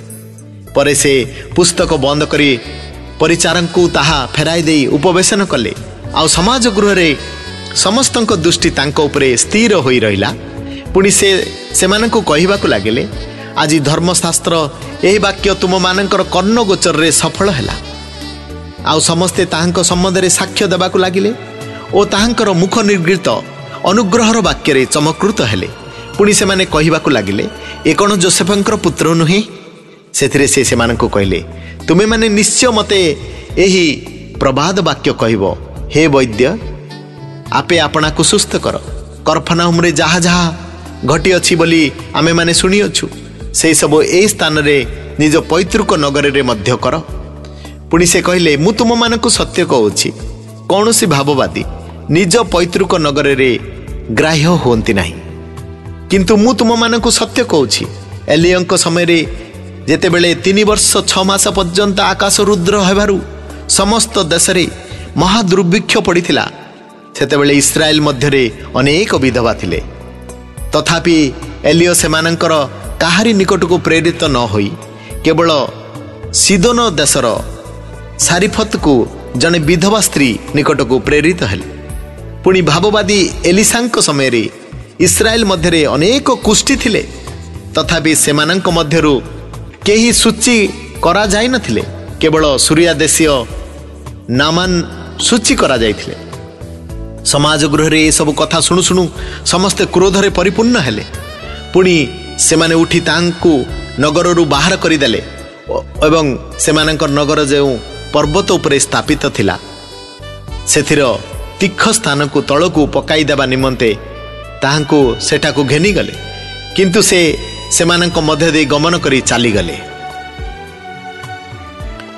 ଲୁକ 4 ପର୍ବ 31 ଠାରୁ 37 ପର୍ଯ୍ୟନ୍ତ। ଅଶୁଚି ଭୂତାତ୍ମାବିଷ୍ଟ ବ୍ୟକ୍ତିର ସୁସ୍ଥତା। ସେ କାର୍ଫାନୁମ୍ ନାମକ ଗାଲିଲିର ଗୋଟିଏ ନଗରକୁ ଆସିଲେ। ପୁଣି ବିଶ୍ରାମ ବାର ମାନଙ୍କରେ ଲୋକମାନଙ୍କୁ ଶିକ୍ଷା ଦେବାକୁ ଲାଗିଲେ। ଆଉ ସେମାନେ ତାହାଙ୍କ ଶିକ୍ଷାରେ ଆଶ୍ଚର୍ଯ୍ୟାନ୍ୱିତ ହେଲେ, କାରଣ ତାହାଙ୍କର ବାକ୍ୟ ଅଧିକାର ଯୁକ୍ତ ଥିଲା। ଦିନେ ସମାଜ ଗୃହରେ ଜଣେ ଅଶୁଚି ଭୂତାତ୍ମା ବିଶିଷ୍ଟ ଲୋକ ଥିଲା। ସେ ଉଚ୍ଚ ସ୍ୱରରେ ଚିତ୍କାର କଲା, ଆହା ନାଜରେତୀୟ ଯୀଶୁ, ତୁମ ସାଙ୍ଗରେ ଆମମାନଙ୍କର କ'ଣ ଅଛି? ତୁମେ କିଏ ଆମମାନଙ୍କୁ ବିନାଶ କରିବାକୁ ଆସିଲ? ତୁମେ କିଏ ତାହା ମୁଁ ଜାଣେ। ତୁମେ ଈଶ୍ୱରଙ୍କର ସେହି ପବିତ୍ର ବ୍ୟକ୍ତି। ଯୀଶୁ ତାହାଙ୍କୁ ଧମକ ଦେଇ କହିଲେ, ଚୁପ୍ କର, ଏହାଠାରୁ ବାହାରି ଯା। ସେଥିରେ ସେହି ଭୂତ ତାହାଙ୍କୁ ମଧ୍ୟସ୍ଥାନରେ ପକାଇ ଦେଇ ତାହାର କୌଣସି କ୍ଷତି ନ କରି ତାହାଠାରୁ ଚାଲିଗଲା। ଏଥିରେ ସମସ୍ତେ ବିସ୍ମୟିତ ହୋଇ ପରସ୍ପର କୁହାକୁହି ହେଲେ, ଏ କି କଥା? ସେ ଅଶୁଚି ଆତ୍ମାମାନଙ୍କୁ ଅଧିକାର ଓ ଶକ୍ତି ସହିତ ଆଦେଶ ଦିଅନ୍ତି, ଆଉ ସେମାନେ ବାହାରି ଯାଆନ୍ତି। ସେଥିରେ ତାହାଙ୍କ ସମ୍ବନ୍ଧୀୟ ସୁସମାଚାର ଚତୁର୍ଦିଗସ୍ଥ ଅଞ୍ଚଳର ସର୍ବତ୍ର ବ୍ୟାପିଗଲା। ଲୁକ 4 ପର୍ବ 38 ଠାରୁ 41 ପର୍ଯ୍ୟନ୍ତ। ଅନେକ ଲୋକଙ୍କର ସୁସ୍ଥତା। ପରେ ସେ ସମାଜ ଗୃହରୁ ଉଠି ସିମୋନଙ୍କ ଘରକୁ ଗଲେ। ସିମୋନଙ୍କର ଶାଶୁଙ୍କୁ ଭୟଙ୍କର ଜ୍ୱର ହୋଇଥିଲା, ଆଉ ସେମାନେ ତାଙ୍କ ବିଷୟରେ ତାହାଙ୍କୁ ଅନୁରୋଧ କଲେ। ସେଥିରେ ସେ ତାଙ୍କ ପାଖରେ ଠିଆ ହୋଇ ଜ୍ୱରକୁ ଧମକ ଦେଲେ, ଆଉ ତାହାଙ୍କୁ ଜ୍ୱର ଛାଡ଼ିଗଲା। ପୁଣି ସେ ସେହି କ୍ଷଣି ଉଠି ସେମାନଙ୍କର ପରିଚର୍ଯ୍ୟା କରିବାକୁ ଲାଗିଲେ। ସୂର୍ଯ୍ୟ ଅସ୍ତ ହେବା ସମୟରେ ଯେଉଁମାନଙ୍କ ନିକଟରେ ନାନା ପ୍ରକାର ରୋଗରେ ପୀଡ଼ିତ ଲୋକମାନେ ଥିଲେ, ସେ ସମସ୍ତେ ତାଙ୍କ ନିକଟକୁ ଆସିଲେ ଏବଂ ସେ ପ୍ରତ୍ୟେକ ଜଣ ଉପରେ ହାତ ଥୋଇ ସେମାନଙ୍କୁ ସୁସ୍ଥ କଲେ। ପୁଣି ଭୂତମାନେ ମଧ୍ୟ ଚିତ୍କାର କରୁ କରୁ ତୁମେ ଈଶ୍ୱରଙ୍କର ପୁତ୍ର ବୋଲି କହି ଅନେକଙ୍କ ଠାରୁ ବାହାରିଗଲେ। ଆଉ ସେ ସେମାନଙ୍କୁ ଧମକ ଦେଇ କଥା କହିବାକୁ ଦେଲେ ନାହିଁ, କାରଣ ସେ ଯେ ଖ୍ରୀଷ୍ଟ ଏହା ସେମାନେ ଜାଣିଥିଲେ। ଲୁକ 4 ପର୍ବ 42 ଠାରୁ 44 ପର୍ଯ୍ୟନ୍ତ। ଉପାସନା ଗୃହମାନଙ୍କରେ ଯୀଶୁଙ୍କ ପ୍ରଚାର। ପ୍ରଭାତ ହୁଅନ୍ତେ ସେ ବାହାରି ଗୋଟିଏ ନିର୍ଜନ ସ୍ଥାନକୁ ଗଲେ, ଆଉ ଲୋକ ସମୂହ ତାହାଙ୍କର ଅନ୍ୱେଷଣ କରି ତାଙ୍କ ନିକଟକୁ ଆସିଲେ। ପୁଣି ସେ ଯେପରି ସେମାନଙ୍କ ପାଖକୁ ଚାଲି ନ ଯାଆନ୍ତି ସେଥି ନିମନ୍ତେ ତାହାଙ୍କୁ ଅଟକାଇବା ପାଇଁ ଚେଷ୍ଟା କଲେ। କିନ୍ତୁ ସେ ସେମାନଙ୍କୁ କହିଲେ, ଅନ୍ୟାନ୍ୟ ନଗରରେ ମଧ୍ୟ ମୋତେ ଅବଶ୍ୟ ଈଶ୍ୱରଙ୍କ ରାଜ୍ୟର ସୁସମାଚାର ପ୍ରଚାର କରିବାକୁ ହେବ, କାରଣ ସେଥି ନିମନ୍ତେ ତ ମୁଁ ପ୍ରେରିତ ହୋଇଅଛି। ପୁଣି ସେ ଜିହୁଦା ଦେଶର ସମାଜ ଗୃହ ମଧ୍ୟରେ ପ୍ରଚାର କରିବାକୁ ଲାଗିଲେ। ଲୁକ 5 ପର୍ବ 1 ଠାରୁ 11 ପର୍ଯ୍ୟନ୍ତ। ପ୍ରଥମ ଶିଷ୍ୟଙ୍କୁ ଆହ୍ୱାନ। ଦିନେ ଯେତେବେଳେ ଲୋକ ସମୂହ ତାଙ୍କ ଉପରେ ମାଡ଼ି ପଡ଼ି ଈଶ୍ୱରଙ୍କର ବାକ୍ୟ ଶୁଣୁଥିଲେ, ସେତେବେଳେ ସେ ଗିନେସରତ ହ୍ରଦ ନିକଟରେ କୂଳରେ ଠିଆ ହୋଇଥିଲେ। ଆଉ ସେ ହ୍ରଦ କୂଳରେ 2ଟି ନୌକା ଥିବାର ଦେଖିଲେ। ମାଛୁଆମାନେ ସେଥିରୁ ଓହ୍ଲାଇ ଜାଲ ଧୋଉଥିଲେ। ସେହି ନୌକା ଗୁଡ଼ିକ ମଧ୍ୟରୁ ଯେଉଁଟି ସିମୋନଙ୍କର ଥିଲା, ସେଥିରେ ସେ ଚଢ଼ି ସ୍ଥଳକୁ ଅଳ୍ପ ଦୂରକୁ ଯିବା ନିମନ୍ତେ ତାଙ୍କୁ ଅନୁରୋଧ କଲେ। ଆଉ ସେ ବସି ନୌକାରୁ ଲୋକ ସମୂହକୁ ଶିକ୍ଷା ଦେବାକୁ ଲାଗିଲେ। ସେ କଥା ଶେଷ କରି ସିମୋନଙ୍କୁ କହିଲେ, ଗଭୀର ଜଳକୁ ଯାଇ ମାଛ ଧରିବା ନିମନ୍ତେ ତୁମମାନଙ୍କର ଜାଲ ପକାଅ। ଏଥିରେ ସିମୋନ ଉତ୍ତର ଦେଲେ, ହେ ଗୁରୁ, ଆମେମାନେ ରାତି ଯାକ ପରିଶ୍ରମ କରି କିଛି ଧରିନାହୁଁ, କିନ୍ତୁ ଆପଣଙ୍କ କଥାରେ ମୁଁ ଜାଲ ପକାଇବି। ଆଉ ସେମାନେ ତାହା ପକାଇ ବହୁତ ମାଛ ଧରିଲେ। ପୁଣି ସେମାନଙ୍କର ଜାଲ ଛିଣ୍ଡିବାକୁ ଲାଗିଲା। ସେଥିରେ ସେମାନଙ୍କର ଯେଉଁ ଅଂଶୀଦାର ମାନେ ଅନ୍ୟ ନୌକାରେ ଥିଲେ ସେମାନେ ଯେପରି ଆସି ସାହାଯ୍ୟ କରନ୍ତି ଏଥିପାଇଁ ସେମାନେ ସେମାନଙ୍କୁ ଠାରିଲେ। ସେଥିରେ ସେମାନେ ଆସି 2ଟି ନୌକାକୁ ଏପରି ପୂର୍ଣ୍ଣ କଲେ ଯେ ସେଗୁଡ଼ିକ ବୁଡ଼ିବାକୁ ଲାଗିଲା। କିନ୍ତୁ ସିମୋନ ପିତ୍ର ଏହା ଦେଖି ଯୀଶୁଙ୍କ ଚରଣ ତଳେ ପଡ଼ି କହିଲେ, ହେ ପ୍ରଭୁ, ମୋ ନିକଟରୁ ଯିବା ହେଉନ୍ତୁ, ଯେଣୁ ମୁଁ ଜଣେ ପାପୀ ମନୁଷ୍ୟ। କାରଣ ସେମାନେ ସେହି କ୍ଷେପରେ ଏତେ ମାଛ ଧରିଥିଲେ ଯେ ତାହା ଦେଖି ସେ ଓ ତାଙ୍କର ସଙ୍ଗୀ ସମସ୍ତେ ବିସ୍ମୟାନ୍ୱିତ ହେଲେ। ପୁଣି ଜେବେଦେଙ୍କ ଦୁଇ ପୁତ୍ର ଯାକୁବ ଓ ଜୋହନ, ଯେଉଁମାନେ ସିମୋନଙ୍କର ସହଭାଗୀ ଥିଲେ, ସେମାନେ ମଧ୍ୟ ସେହି ପ୍ରକାର ବିସ୍ମୟାନ୍ୱିତ ହେଲେ। ପୁଣି ଯୀଶୁ ସିମୋନଙ୍କୁ କହିଲେ, ଭୟ କର ନାହିଁ, ଆଜିଠାରୁ ତୁମେ ମନୁଷ୍ୟମାନଙ୍କୁ ଧରିବ। ସେଥିରେ ସେମାନେ ନୌକାଗୁଡ଼ିକ କୂଳକୁ ଆଣି ସମସ୍ତ ପରିତ୍ୟାଗ କରି ତାହାଙ୍କ ଅନୁସରଣ କଲେ। ଲୁକ 5 ପର୍ବ 12-16 ପର୍ଯ୍ୟନ୍ତ। କୁଷ୍ଠି ଲୋକଙ୍କର ସୁସ୍ଥତା। କୁଷ୍ଠି ଲୋକର ସୁସ୍ଥତା। ସେ ଗୋଟିଏ ନଗରରେ ଥିବା ସମୟରେ ଦେଖ, ଜଣେ ସର୍ବାଙ୍ଗ କୁଷ୍ଠି ଲୋକ ସେ ସ୍ଥାନରେ ଥିଲା। ସେ ଯୀଶୁଙ୍କୁ ଦେଖି ମୁହଁ ମାଡ଼ି ପଡ଼ି ତାଙ୍କୁ ନିବେଦନ କରି କହିଲା, ହେ ପ୍ରଭୁ, ଆପଣ ଯଦି ଇଚ୍ଛା କରନ୍ତି ତାହେଲେ ମୋତେ ଶୁଚି କରିପାରନ୍ତି। ସେଥିରେ ସେ ହାତ ବଢ଼ାଇ ତାଙ୍କୁ ଛୁଇଁ କହିଲେ, ମୁଁ ଇଚ୍ଛା କରୁଅଛି, ତୁ ଶୁଚି ହୁଅ। ସେହି କ୍ଷଣି କୁଷ୍ଠରୋଗ ତାହାଠାରୁ ଦୂର ହେଲା। ଆଉ ସେ ତାହାଙ୍କୁ ଆଜ୍ଞା ଦେଇ କହିଲେ, କାହାକୁ କୁହ ନାହିଁ, କିନ୍ତୁ ଯାଇ ଯାଜକଙ୍କୁ ନିଜକୁ ଦେଖାଅ। ପୁଣି ମୂଷାଙ୍କ ଆଦେଶ ଅନୁସାରେ ଆପଣାର ଶୌଚକ୍ରିୟା ସ୍ୱରୂପେ ସେମାନଙ୍କ ନିକଟରେ ସାକ୍ଷ୍ୟ ଦେବା ନିମନ୍ତେ ନୈବେଦ୍ୟ ଉତ୍ସର୍ଗ କର। କିନ୍ତୁ ତାହା ବିଷୟକ କଥା ଆହୁରି ଅଧିକ ବ୍ୟାପିଗଲା। ଆଉ ବହୁ ସଂଖ୍ୟକ ଲୋକ ଶୁଣିବା ନିମନ୍ତେ ଓ ଆପଣା ଆପଣା ରୋଗରୁ ସୁସ୍ଥ ହେବା ନିମନ୍ତେ ଏକତ୍ର ହେବାକୁ ଲାଗିଲେ। ମାତ୍ର ସେ ନିର୍ଜନ ସ୍ଥାନମାନଙ୍କରେ ରହି ପ୍ରାର୍ଥନା କରୁଥିଲେ। ଲୁକ 5 ପର୍ବ 17-26 ପର୍ଯ୍ୟନ୍ତ। ପକ୍ଷଘାତ ରୋଗୀର ସୁସ୍ଥତା। ଦିନେ ସେ ଶିକ୍ଷା ଦେଉଥିଲେ। ଆଉ ଗାଲିଲର ପ୍ରତ୍ୟେକ ଗ୍ରାମ, ପୁଣି ଜିହୁଦା ପ୍ରଦେଶ ଓ ଜେରୁସାଲାମରୁ ଆସିଥିବା ଫାରୁସୀ ଓ ବ୍ୟବସ୍ଥା ଅଧ୍ୟାପକ ମାନେ ନିକଟରେ ବସିଥିଲେ। ଆଉ ସେ ଯେପରି ସୁସ୍ଥ କରନ୍ତି ଏଥିପାଇଁ ପ୍ରଭୁଙ୍କର ଶକ୍ତି ଉପସ୍ଥିତ ଥିଲା। ପୁଣି ଦେଖ, କେତେକ ଲୋକ ଜଣେ ପକ୍ଷଘାତ ରୋଗୀ ମନୁଷ୍ୟକୁ ଖଟିଆରେ ବହି ଆଣି ତାହାକୁ ଭିତରକୁ ଘେନିଯିବା ନିମନ୍ତେ ଓ ତାଙ୍କ ସମ୍ମୁଖରେ ଥୋଇବା ନିମନ୍ତେ ଚେଷ୍ଟା କରୁଥିଲେ। କିନ୍ତୁ ଭିଡ଼ ହେତୁ ତାହାକୁ ଭିତରକୁ ଘେନିଯିବା ପାଇଁ ବାଟ ନ ପାଇବାରୁ ସେମାନେ ଘର ଉପରକୁ ଯାଇ ଛାତ ଭିତରେ ଦେଇ ଖଟିଆ ସହିତ ତାହାକୁ ମଧ୍ୟସ୍ଥାନରେ ଯୀଶୁଙ୍କ ସମ୍ମୁଖରେ ଓହ୍ଲାଇ ଦେଲେ। ସେ ସେମାନଙ୍କର ବିଶ୍ୱାସ ଦେଖି କହିଲେ, ଏ ମନୁଷ୍ୟ, ତୁମମାନଙ୍କର ପାପ ସବୁ କ୍ଷମା କରାଯାଇଅଛି। ହେ ମନୁଷ୍ୟ, ତୁମର ପାପ ସବୁ କ୍ଷମା କରାଯାଇଅଛି। ସେଥିରେ ଶାସ୍ତ୍ରୀ ଓ ଫରୁସୀମାନେ ତର୍କ ବିତର୍କ କରି ଏହା କହିବାକୁ ଲାଗିଲେ, ଏ ଯେ ଈଶ୍ୱର ନିନ୍ଦା କରୁଅଛି, ଏ କିଏ? କେବଳ ଈଶ୍ୱରଙ୍କ ବିନା ଆଉ କିଏ ପାପ କ୍ଷମା କରିପାରେ? କିନ୍ତୁ ଯୀଶୁ ସେମାନଙ୍କର ତର୍କ ବିତର୍କ ଜ୍ଞାତ ହୋଇ ସେମାନଙ୍କୁ ଉତ୍ତର ଦେଲେ, ତୁମେମାନେ ଆପଣା ଆପଣା ମନରେ କ'ଣ ତର୍କ ବିତର୍କ କରୁଅଛ? କ'ଣ ସହଜ ତୁମର ପାପ ସବୁ କ୍ଷମା କରାଗଲା ବୋଲି କହିବା, ବା ଉଠ ଚାଲ ବୋଲି କହିବା?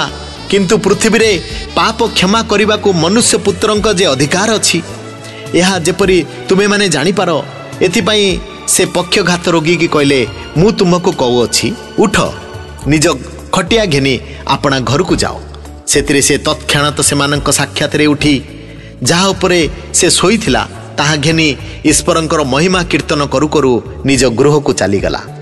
ତହିଁରେ ସମସ୍ତେ ଆଚମ୍ବିତ ହୋଇ ଈଶ୍ୱରଙ୍କ ମହିମା କୀର୍ତ୍ତନ କରିବାକୁ ଲାଗିଲେ ଓ ଅତ୍ୟନ୍ତ ଭୀତ ହୋଇ କହିଲେ, ଆଜି ଆମ୍ଭେମାନେ ଅଦ୍ଭୁତ ଘଟଣା ଦେଖିଲୁ। ଲୁକ 5 ପର୍ବ 27-32 ପର୍ଯ୍ୟନ୍ତ। ଲେବିକୁ ଆହ୍ୱାନ। ଏଥି ଉତ୍ତରେ ସେ ବାହୁଡ଼ି ଯାଇ ଲେବି ନାମକ ଜଣେ କାରାଗ୍ରାହୀଙ୍କି କର ଆଦାୟ ସ୍ଥାନରେ ବସିଥିବା ଦେଖି ତାହାଙ୍କୁ କହିଲେ, ମୋହର ଅନୁଗମନ କର। ସେଥିରେ ସେ ସମସ୍ତ ପରିତ୍ୟାଗ କରି ଉଠି ତାଙ୍କର ଅନୁଗମନ କରିବାକୁ ଲାଗିଲେ। ପୁଣି ଲେବି ନିଜ ଘରେ ତାହାଙ୍କ ନିମନ୍ତେ ଗୋଟିଏ ବଡ଼ ଭୋଜି କଲେ। ଆଉ ବହୁ ସଂଖ୍ୟକ କାରାଗ୍ରାହୀ ଓ ଅନ୍ୟାନ୍ୟ ଲୋକ ସେମାନଙ୍କ ସାଙ୍ଗରେ ଭୋଜନ କରିବାକୁ ବସିଲେ। ସେଥିରେ ଫାରୁସୀମାନେ ଓ ସେମାନଙ୍କ ଦଳର शास्त्री माने तांको शिष्य मानक विरोध में बचसा करी कहबाकू लागिले, तुमे माने काहींकी काराग्राही और पापी मानक सांगरे खियापिया करुअछ? जीसु सेमानंकु उत्तर देले, सुस्थ लोक मानकर वैद्य ठारे प्रयोजन नहीं, मात्र असुस्थ लोक मानकर प्रयोजन अछि। मु धार्मिक मानक आह्वान करबा निमंते आसी नहीं, किंतु मन परिवर्तन निमंते पापी मानक आह्वान करबा पई आसी अछि।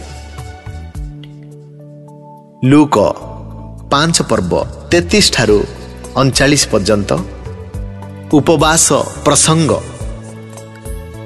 सेमाने ताहांकु कहले, जहनकर शिष्य माने थरकु थर उपवास और प्रार्थना करती, फारुसी मानकर शिष्य माने मध्य सही प्रकार करती, किंतु आपणकर शिष्य माने तो भोजन पान करती। सेथरे जीसु सेमानकु कहले, बरजात्री मानकर सहित बर थिबा समय रे तुमे माने कि सेमानकु उपवास कराई पार, किंतु समय आसीबो आउ जेते बेले सेमानक ठारू बर को काढी निया जिवो, सेते बेले सेही समय रे सेमाने उपवास करिवे। पुणी से सेमानकु गोटे दुष्टांत मध्य कहले, केही नुआ लुगारू ताली छिंडाई पुरुणा लुगारे पकाए नहीं, पकाइले से नुआ खंडिक चिरी देव। पुणी नुआ लुगार ताली मध्य पुरुणा सांगरे मिसिब नाही। आउ केही नुआ द्राक्षारस पुरुणा कुंपारे रखे नाही, रखिले नुआ द्राक्षारस कुंपा को फटाई पीड़ी जीव, आउ कुंपा नष्ट हो। किंतु नुआ द्राक्षारस नुआ कुंपारे रखिबा उचित। आउ के अपना द्राक्षारस पान करी नुआ द्राक्षारस पान करने को इच्छा करे नहीं, कारण से कहे पुरुणा तो भल।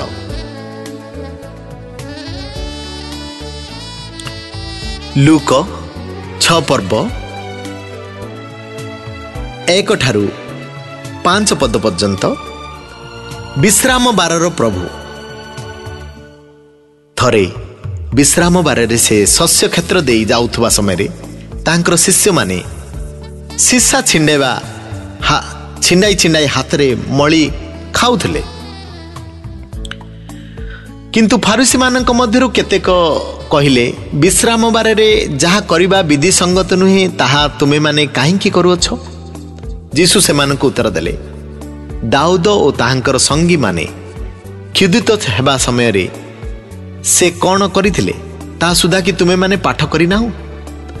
से किपरि ईश्वरंक गृह रे प्रवेश करी जो दर्शनी रुटी केवल जाजक मानक बिना आउ काहारी भोजन करिबा विधि संगत नुहे, ताहा घेनी भोजन करथिले, पुणी आपणा संगी मानकु मध्य देइथिले। आउ से सेमानकु कहले, मनुष्य पुत्र विश्राम बारर मध्य प्रभु अटंती।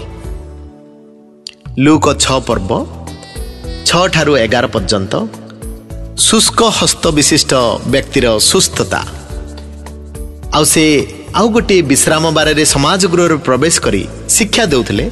सेठारे जने लोक थिला, ताहार डाहाण हाथ सुखी जाइथिला। आउ से के जानी विश्राम बारे सुस्थ करती, यह देखिबा पई शास्त्री और फारुसी माने ताहांकर लक्ष्य करी रहिले, जेपरि से माने ताहांक विरुद्ध रे अभियोग कारण पाई पारंती। किंतु से सेमानंकर तर्क वितर्क ज्ञात होई जो लोकर हाथ सुखी जाइथिला ताहाकू कहले, उठ मझिरे ठिया हो। पुणी से उठी ठिया हला। सेतरे जीसु सेमानंकु कहले, मु तुम मानंकु पचारु अछि, विश्राम बार रे कोन करिबा विधि संगत? भल करिबा ना मंद करिबा? प्राण रक्षा करिबा ना विनाश करिबा? आउ से चारिआडे समस्तंक प्रति दृष्टिपात करी ताहांकु कहले, तुमर हाथ बढ़ाओ। सेतरे से ताहा कला, आउ ताहार हाथ पुणी भल होई गला। किंतु सेमाने क्रोधरे उन्नक्त हले, आउ जीसुंक प्रति कौन करि पारंती से विषय परस्पर कथबार्ता करबाकू लागिले। लूक 6 पर्व 12 ठारू 16 पर्यंत जीसुंक 12 शिष्य मनोनयन। से समय से दिने प्रार्थना करने समय पर्वत को बाहरी जाई जीसुंक ईश्वरंक निकटरे प्रार्थना करू करू समस्त रात्रि जापन कले। प्रभात हुंते से आपना शिष्य मानंकु पाखकु डाकी सेमानंक मध्यरु 12 जन को मनोनीत कले। से सेमानंकु मध्य प्रेरित नाम देले।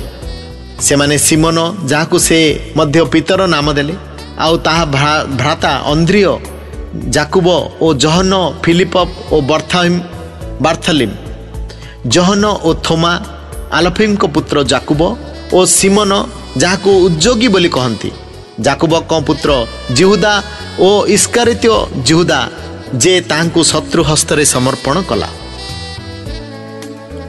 लूक 6 पर्व 17 ठारू 19 पर्यंत जीशुंक शिक्षा एवं सुस्थता आउ से सेमानक सहित ओह्लाई गोटे समतल भूमि रे ठिया हेले। पुणी ताहांकर बहु संख्यक शिष्य एवं समस्त जिहुदा प्रदेश जेरुसालाम ओ सोरो ओ सीदनर उपकूलरू महाजनता उपस्थित हेले। सेमाने तांकर वाक्य शुणिबाकू ओ आपणा आपणा रोगरू सुस्थ हेबाकू आसुथिले। आउ जो माने असुची आत्मा गुड़ाक द्वारा क्लेश भोग करुले से माने सुस्थ करागले।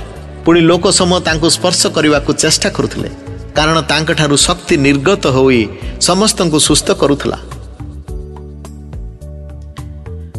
लूक 6 पर्व 20 ठारू 23 पर्यंत क्यों माने धन्य से समय से अपना शिष्य मान प्रति दृष्टिपात करी कहले दिनहीन जे तुम्हें माने धन्य कारण ईश्वर राज्य तुम मानकर। वर्तमान खिदुत जे तुम्हें माने धन्य कारण तुम्हें माने परितृप्त हेब। वर्तमान रोदन करुछ जे तुम्हें माने धन्य कारण तुम्हें माने हास्य करिवो। लोके जेबे तुम मानकु घृणा करती ओ मनुष्य पुत्रंक हेतु पृथक करती पुणी निंदा करती ओ तुम मानक नाम को मंद बोली आग्रह करती तेबे तुम्हें माने धन्य।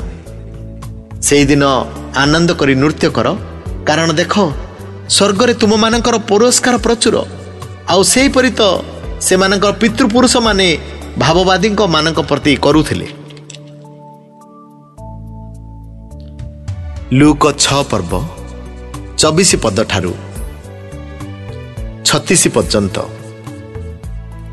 स्वर्गस्थ पितांकर संतान परि आचरण कर।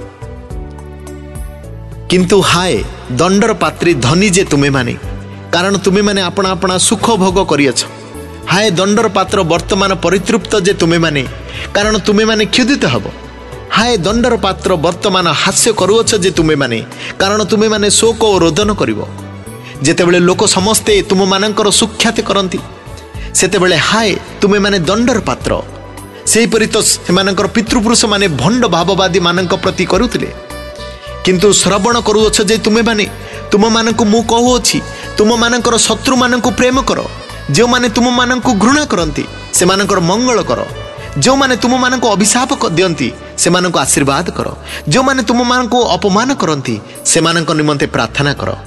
जे तुमको गोटे गालरे चापड़ा मारे ता प्रति अन्यटी मध्य देखाई दियो। आ जे तुमर चादर नहीं जाए ताको तुमर अंगरक्षा मध्य नेबाको बारण कर नाही। जे के तुमको मागे ताको दियो आ जे तुमर संपत्ति घेनी जाए ता ठारू ता पुनर्बार दाबी कर नाही। लोक माने तुम मानक प्रति जे प्रकार व्यवहार करंतु बोली इच्छा कर तुमे माने से मानक प्रति सही प्रकार कर।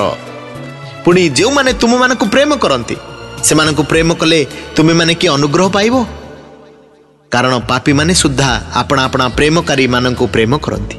आ जो माने तुम मानकर मंगल करती जदि तुमे माने से मानकर मंगल कर तेबे तुमे माने कि अनुग्रह पाइबो कारण पापी माने सुद्धा ता करती। पुणी जो मानक ठारू तुम मानकर पाइबार आशा थाए से मानकु ऋण देले तुमे माने कि अनुग्रह पाइबो। पापी माने सुद्धा समान परिमाण रे परिशोध पाइबा निमंते पापी मानकु ऋण दियंती। मात्र तुम मानकर शत्रु मानकु प्रेम कर एवं से मानकर मंगल कर पुणी परिशोधर आशा न रखी ऋण दियो ताहले तुम मानकर पुरस्कार प्रचुर हेबो ओ तुमे माने परात्परंकर संतान हेबो कारण से अकृतज्ञ ओ दुष्ट मानक प्रति कृपावान अटंती। तुम मानकर पिता जेपरि दयालु तुमे माने सेही परि दयालु हुओ। लूक 6 पर्व 37 ठारू 42 पर्यंत अन्यर विचार न करिबा। पुणी विचार कर नहीं ताहले तुमे माने विचारित हेब नहीं। दोषी कर नहीं ताहले तुमे माने दोषीकृत हेब नहीं। क्षमा कर ताहले तुम मानक क्षमा करा जीव। दान कर ताहले तुम मानक दान दिया जीव। लोके मानक पूरा करी ताहाकु चापी हलाई उछलाई तुम मानकर अंटी रे देबे कारण जो मापरे माप कर से मापरे तुम मानकु पुणी मपाई दिया जिवो। से मानकु गोटे दृष्टांत मध्य कहले, अंध कौन अंध को बाट कढ़ाई पारे? से माने कौन उभय खातरे पड़े ना? शिष्य गुरु ठारू श्रेष्ठ नुहे, किंतु प्रत्येक शिष्य सिद्ध होई आपणा गुरु को तुल्य हब। आउ कहीं तुम भाईर आखिरे थिबा कुटा खंडिक देखुअछ, कुटा टिक को देखुअछ, किंतु तुम निज आखिरे जो कड़ी काठ अच्छी ता भाभी देखुना। तुम्हें आपणा आखिरे थिबा काड़ी काठ न देखी किपरि निज भाई की कहि पार, भाई आस तुम आखिरे थिबा कुटा टिक को बाहर कर दिए? कपटी आगे आपण आखिरु कड़ी काठ बाहर कर पकाओ, तापरे निज भाईर आखिरे थिबा कुटा टिक को बाहर करने निमंते स्पष्ट रूपे देखि पारिबो। लूक 6 पर्व 43 ठारू 45 रे गोटे सुंदर विषय लिखा अछि, गछ ओ तार फल।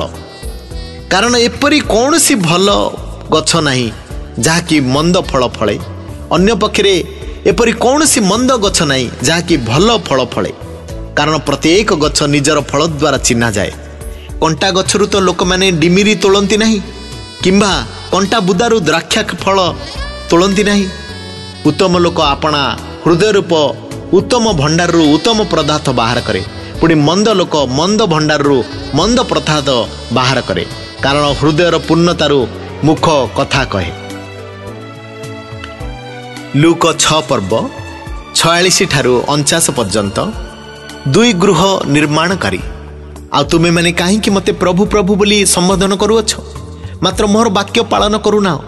जे के मन निकट को आसी मोहर कथा शुणी से सब पालन करे, से कहा सदृश्य ताहा मु तुम मानकु जणाइबी। से एपरी जणे घर तोलिबा लोक परी जे गहीर करी खोली मूलदुआ पत्थर उपरे बसाई थिले, आउ बढ़ी होते सुओ से घर को प्रबल भावरे धक्का मारिला, किंतु ताहा टलाई पारिला नाही, कारण ताहा उत्तम रूपे तोला जाइथिला। किंतु जे शुणी पालन करे नाही, से मूलदुआ न बसाई माटी उपरे घर तोलिबा लोक परी सुओ से घर को प्रबल भावरे धक्का मारते से खणी ताहा पड़ीगला और तार विनाश भयंकर हैला। लूक 7 पर्व 1 ठारू 10 पर्यंत, सत सेनापतिर दासर सुस्थता। से लोक मानकर कर्ण गोचर रे अपना अपना समस्त कथा समाप्त करी कफरनहूम रे प्रवेश कले। से समय जड़े सत सेनापतिंकर दास पीड़ित होई मृत प्राय होइथिला। से ताहांकर प्रिय पात्र थिला। से जीशुंक संबंध रे संवाद पाई से जेपरी आसी तांकर दासर प्राण रक्षा करती, एथि निमंते ताहांक निकट को जिहुदी मानकर केतेक प्राचीन को पठाई ताहांको अनुरोध कले। से माने जीशुंक निकट रे उपस्थित होई ताहांको विशेष विनती करी कहबाकू लागिले, आपण जे ताहांक निमंते एहा करिवे से सेतिर योग्य अटंती, कारण से आम मानकर जाति की प्रेम करती और आपे आम मानक निमंते समाज गृह तोली देई अछंती। सेतिरे जीशु सेमानक सांगरे गले। से घरर अल्प दूर रे उपस्थित होते सत सेनापति बंधु मानक पठाई ताहांकू स्मरण ताहांकू कहले, प्रभु कष्ट करंतु नाही, कारण आपण जे मो घरे पाद पकाइबे मु एपरी योग्य नुहे। एणु मु आपण निकट को जीवाकू निजर योग्य मलिनी नाही, किंतु पदे आज्ञा करंतु, मोहर दास सुस्थ हेबो। कारण मु पराधीन मनुष्य हेले सुधा मोहर अधीन रे सैन्य माने अछंती। आ मु जन को जा कहले से जाए, अन्य को आस कहले से आसे, पुणी मोहर दास को यह कर कहले से ताहा करे। जीशु ए समस्त कथा सुनी तांक निकट विषय चमत्कृत हेले। आ बुली पड़ी तांक पछरे आसुथवा लोक समूह को कहले, मु तुम मानकु कहूअछि इस्राएल मध्य सुधा एडे बड़ विश्वास पाई नाही। आउ पठा जाइथिबा लोक माने घर को बाहुडी आसी दास को सुस्थ देखिले। लूक 7 पर्व 11 ठारू 17 पर्यंत, विधवार मृत पुत्र को जीवन दान।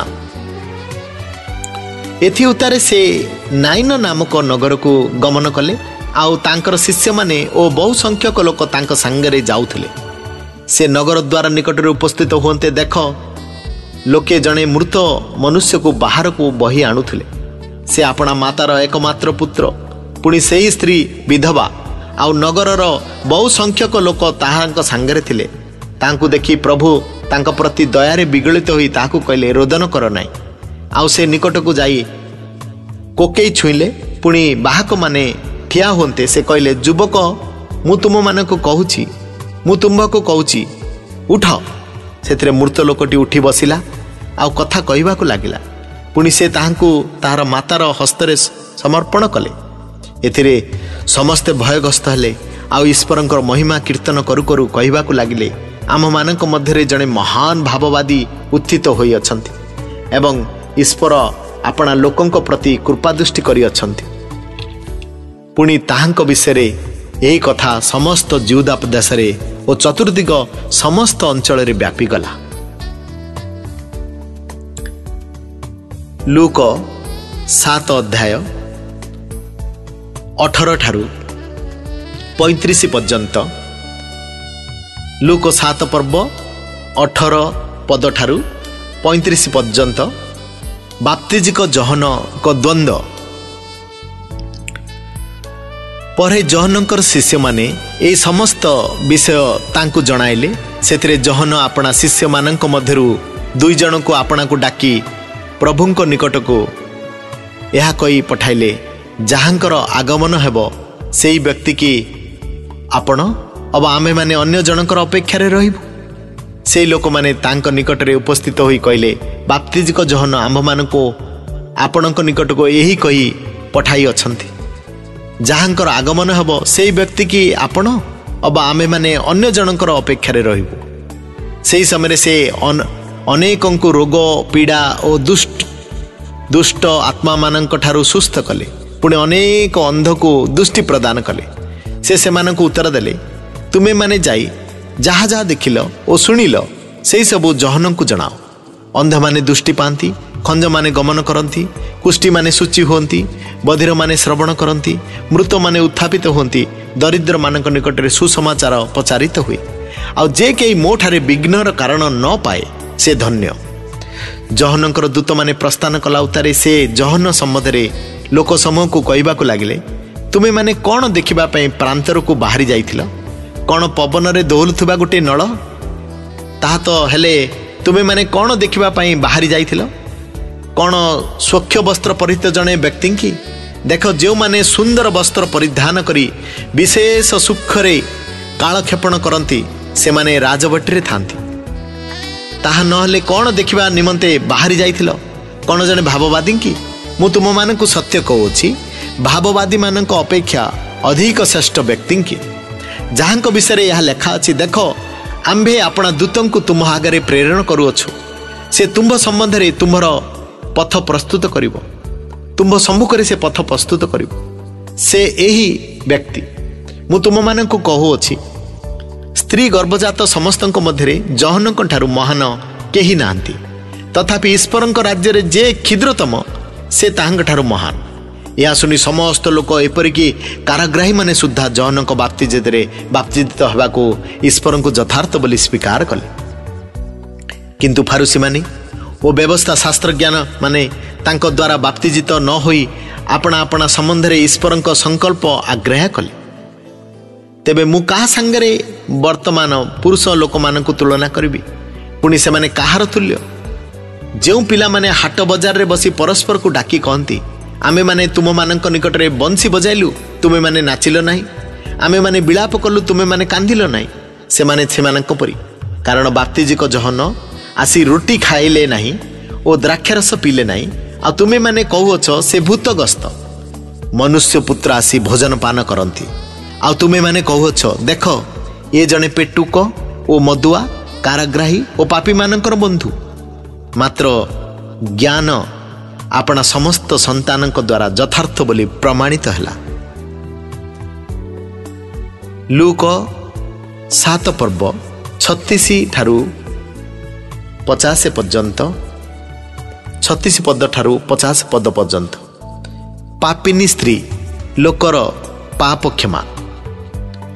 आ फारुसी मानक मध्यरु जणे ताहांकु आपना सहित भोजन करने को निमंत्रण कले। ସେଥିରେ ସେ ଫାରୁସିଙ୍କ ଗୃହରେ ପ୍ରବେଶ କରି ଭୋଜନରେ ବସିଲେ। ଆଉ ଦେଖ, ସେଇ ନଗରରେ ଜଣେ ପାପିଷ୍ଠା ସ୍ତ୍ରୀ ଥିଲା। ଯୀଶୁ ସେଇ ଫାରୁସିଙ୍କ ଗୃହରେ ଭୋଜନରେ ବସି ଅଛନ୍ତି ଏହା ଜାଣିପାରି ସେ ଗୋଟିଏ ପାତ୍ରରେ ସୁଗନ୍ଧି ତୈଳ ଆଣି ପଛଆଡ଼େ ତାଙ୍କର ପାଦ ପାଖରେ ଠିଆ ହୋଇ ରୋଦନ କରୁ କରୁ ଅଶ୍ରୁ ଜଳରେ ତାଙ୍କର ପାଦ ସିକ୍ତ କରି ନିଜ ମସ୍ତକର କେଶରେ ତାହା ପୋଛିବାକୁ ଲାଗିଲା। ଆଉ ତାହାଙ୍କର ପାଦକୁ ଚୁମ୍ବନ କରୁ କରୁ ସେଇ ସୁଗନ୍ଧ ତୈଳ ଲଗାଇ ଦେବାକୁ ଲାଗିଲା। ତାହା ଦେଖି ଯେଉଁ ଫାରୁସି ତାଙ୍କୁ ନିମନ୍ତ୍ରଣ କରିଥିଲେ ସେ ମନେ ମନେ କହିଲେ, ଏ ଯଦି ଭାବବାଦୀ ହୋଇଥାନ୍ତା ତାହେଲେ ଏହାକୁ ଯେ ସ୍ପର୍ଶ କରୁଅଛି ସେ କିଏ ଓ କି ପ୍ରକାର ସ୍ତ୍ରୀ, ଅର୍ଥାତ୍ ସେ ଯେ ପାପିଷ୍ଠା ଏହା ଜାଣିଥାନ୍ତା। ଯୀଶୁ ତାଙ୍କୁ ଉତ୍ତର ଦେଲେ, ସିମୋନ, ତୁମକୁ ମୋର କିଛି କହିବାର ଅଛି। ସେ କହିଲେ, ଗୁରୁ କହନ୍ତୁ। ଜଣେ ମହାଜନଙ୍କର 2 ଜଣ ରାଣୀ ଥିଲେ। ଜଣେ 500 ଆଉ ଜଣେ 50 ଟଙ୍କା ଋଣ କରିଥିଲା।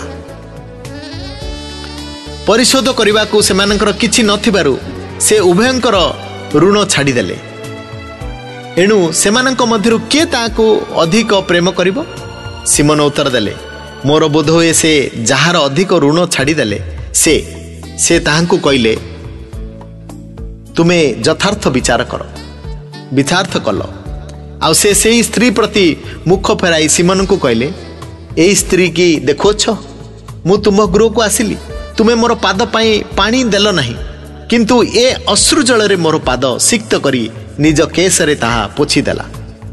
ତୁମେ ମୋତେ ଚୁମ୍ବନ କଲ ନାହିଁ, କିନ୍ତୁ ମୁଁ ଭିତରକୁ ଆସିବା ସମୟଠାରୁ ଏ ମୋର ପାଦ ଚୁମ୍ବନ କରିବାକୁ କ୍ଷାନ୍ତ ହୋଇନାହିଁ।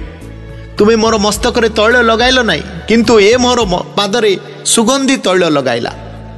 ଏଣୁ ମୁଁ ତୁମକୁ କହୁଅଛି, ଏହାର ଅନେକ ପାପ କ୍ଷମା ହୋଇଅଛି, କାରଣ ସେ ବହୁତ ପ୍ରେମ କଲା। କିନ୍ତୁ ଯାହାକୁ ଅଳ୍ପ କ୍ଷମା ଦିଆଯାଏ ସେ ଅଳ୍ପ ପ୍ରେମ କରେ। ଆଉ ସେ ସେଇ ସ୍ତ୍ରୀ କି କହିଲେ, ତୋର ପାପ ସବୁ କ୍ଷମା ହୋଇଅଛି। ସେଥିରେ ତାହାରଙ୍କ ସାଙ୍ଗରେ ଭୋଜରେ ବସିଥିବା ଲୋକମାନେ ମନେ ମନେ କହିବାକୁ ଲାଗିଲେ, ପାପ ସୁଦ୍ଧା କ୍ଷମା କରୁଅଛି ଯେ ଏ କିଏ? କିନ୍ତୁ ସେ ସେଇ ସ୍ତ୍ରୀ କି କହିଲେ, ତୋର ବିଶ୍ୱାସ ତତେ ରକ୍ଷା କରିଅଛି, ଶାନ୍ତିରେ ଚାଲିଯା। ଲୁକ 8 ପର୍ବ 1 ଠାରୁ 3 ପଦ ପର୍ଯ୍ୟନ୍ତ। ଯୀଶୁଙ୍କ ସଙ୍ଗେ ଥିବା ସ୍ତ୍ରୀ ଲୋକମାନେ। ଏଥିରେ ଅଳ୍ପ ସମୟ ପରେ ସେ ଆପେ ନଗରରେ ଓ ଗ୍ରାମେ ଘୋଷଣା କରି ଈଶ୍ୱରଙ୍କ ରାଜ୍ୟର ସୁସମାଚାର ପ୍ରଚାର କରି ଭ୍ରମଣ କରିବାକୁ ଲାଗିଲେ। ଆଉ 12 ତାଙ୍କ ସାଙ୍ଗରେ ଥିଲେ। ପୁଣି ଯେଉଁ ସ୍ତ୍ରୀ ମାନେ ଦୁଷ୍ଟ ଆତ୍ମା ଓ ରୋଗରୁ ସୁସ୍ଥ କରାଯାଇଥିଲେ, ଏପରି କେତେକ ସ୍ତ୍ରୀ ଲୋକ, ଅର୍ଥାତ୍ ମଗ୍ଦଲେନ ନାମ୍ନୀ ମରିୟମ, ଯାହାଙ୍କଠାରୁ 7 ଭୂତ ବାହାରି ଯାଇଥିଲେ, ହରଦଙ୍କ ବେବର୍ତ୍ତା ଖୁଜାଙ୍କ ଭାର୍ଯ୍ୟା ଯୋହନା, ସୋସନ୍ନା, ପୁଣି ଆହୁରି ଅନେକ ସ୍ତ୍ରୀ ଲୋକ ତାଙ୍କ ସାଙ୍ଗରେ ଥାଇ ଆପଣା ଆପଣା ସମ୍ପତ୍ତି ଦେଇ ସେମାନଙ୍କର ସେବା କରୁଥିଲେ। ଲୁକ 8 ପର୍ବ 4 ଠାରୁ 8 ପର୍ଯ୍ୟନ୍ତ। ବୁଣାଣୀର ଦୃଷ୍ଟାନ୍ତ। ବହୁ ସଂଖ୍ୟକ ଲୋକ ଏକତ୍ର ହୁଅନ୍ତେ ଓ ନଗରରୁ ଲୋକେ ତାଙ୍କ ନିକଟକୁ ଆସନ୍ତେ। ସେ ଦୃଷ୍ଟାନ୍ତ ଦେଇ କହିଲେ, ଜଣେ ବୁଣାଳି ଆପଣା ବିହନ ବୁଣିବାକୁ ବାହାରିଲା। ସେ ବୁଣୁ ବୁଣୁ କେତେକ ବାଟ ପାଖରେ ପଡ଼ିଲା ଓ ପାଦ ତଳେ ଦଳି ହୋଇଗଲା। ପୁଣି ଆକାଶର ଚଢ଼େଇମାନେ ସେଗୁଡ଼ିକ ଖାଇଗଲେ। ଆଉ କେତେକ ପଥର ଉପରେ ପଡ଼ିଲା, ପୁଣି ଗଜା ହୋଇ ରସ ନ ପାଇବାରୁ ଶୁଖିଗଲା। ଆଉ କେତେକ କଣ୍ଟା ଗଛ ଗୁଡ଼ାକ ମଧ୍ୟରେ ପଡ଼ିଲା, ପୁଣି କଣ୍ଟା ଗଛ ଗୁଡ଼ିକ ତା ସାଙ୍ଗେ ସାଙ୍ଗେ ବଢ଼ି ସେଗୁଡ଼ିକ ଚାପି ପକାଇଲା। ଆଉ ଅନେକ କେତେଗୁଡ଼ ଭଲ ଭୂମିରେ ପଡ଼ିଲା, ଆଉ ବଢ଼ି 100 ଗୁଣ ଫଳ ଫଳିଲା। ସେ ଏହା କହୁ କହୁ ଉଚ୍ଚ ସ୍ୱରରେ କହିଲେ, ଯାହାର ଶୁଣିବାର କାନ ଅଛି ସେ ଶୁଣୁ। ଲୁକ 8 ପର୍ବ 9 ଠାରୁ 10 ପର୍ଯ୍ୟନ୍ତ। ଦୃଷ୍ଟାନ୍ତର ଉଦ୍ଦେଶ୍ୟ। ତାହାଙ୍କ ଶିଷ୍ୟମାନେ ଏହି ଦୃଷ୍ଟାନ୍ତର ଭାବ କ'ଣ ବୋଲି ପଚାରିବାକୁ ଲାଗିଲେ।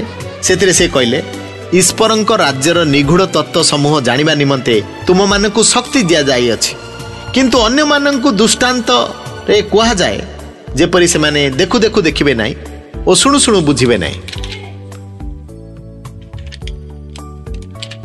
ଲୁକ 8 ପର୍ବ 11 ଠାରୁ 15 ପଦ ପର୍ଯ୍ୟନ୍ତ। ବୁଣାଳି ଦୃଷ୍ଟାନ୍ତର ତାତ୍ପର୍ଯ୍ୟ। ଦୃଷ୍ଟାନ୍ତର ଭାବ ଏହି, ବିହନ ଈଶ୍ୱରଙ୍କର ବାକ୍ୟ।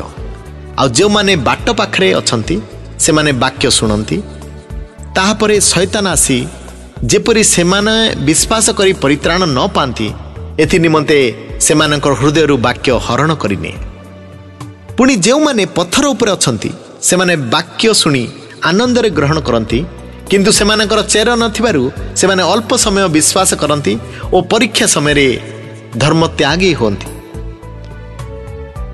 ଆଉ କଣ୍ଟା ଗଛ ଗୁଡ଼ିକା ମଧ୍ୟରେ ଯାହା ପଡ଼ିଲା ତାହା ଏହିପରି ଲୋକେ ଯେଉଁମାନେ ଶୁଣି ସାଂସାରିକ ଚିନ୍ତା ଓ ଧନ ଓ ସୁଖ ଲୋଭର ବଶବର୍ତ୍ତୀ ହୋଇ ଜୀବନଯାତ୍ରା କରୁ କରୁ ଚାପି ହୋଇଯାଆନ୍ତି, ପରିପକ୍ୱ ଫଳ ଉତ୍ପନ୍ନ କରନ୍ତି ନାହିଁ। ଆଉ ଉତ୍ତମ ଭୂମିରେ ଯାହା ପଡ଼ିଲା ତାହା ଏପରି ଲୋକେ ଯେଉଁମାନେ ଉତ୍ତମ ଓ ସରଳ ହୃଦୟରେ ବାକ୍ୟ ଶୁଣି ତାହା ଧରି ରଖନ୍ତି ଓ ଧୈର୍ଯ୍ୟ ସହକାରେ ଫଳ ଫଳନ୍ତି। ଲୁକ 8 ପର୍ବ 16 ପଦ ଠାରୁ 18 ପଦ ପର୍ଯ୍ୟନ୍ତ। ମାଣ ତଳ ଦୀପ। କେହି ପ୍ରଦୀପ ଜାଳି ପାତ୍ର ଦ୍ୱାରା ତାହା ଘୋଡ଼ାଇ ରଖେ ନାହିଁ କିମ୍ବା ଖଟ ତଳେ ରଖେ ନାହିଁ, ମାତ୍ର ଦୀପରୁଖା ଉପରେ ରଖେ, ଯେପରି ପ୍ରବେଶ କରିବା ଲୋକମାନେ ଆଲୋକ ଦେଖିପାରନ୍ତି।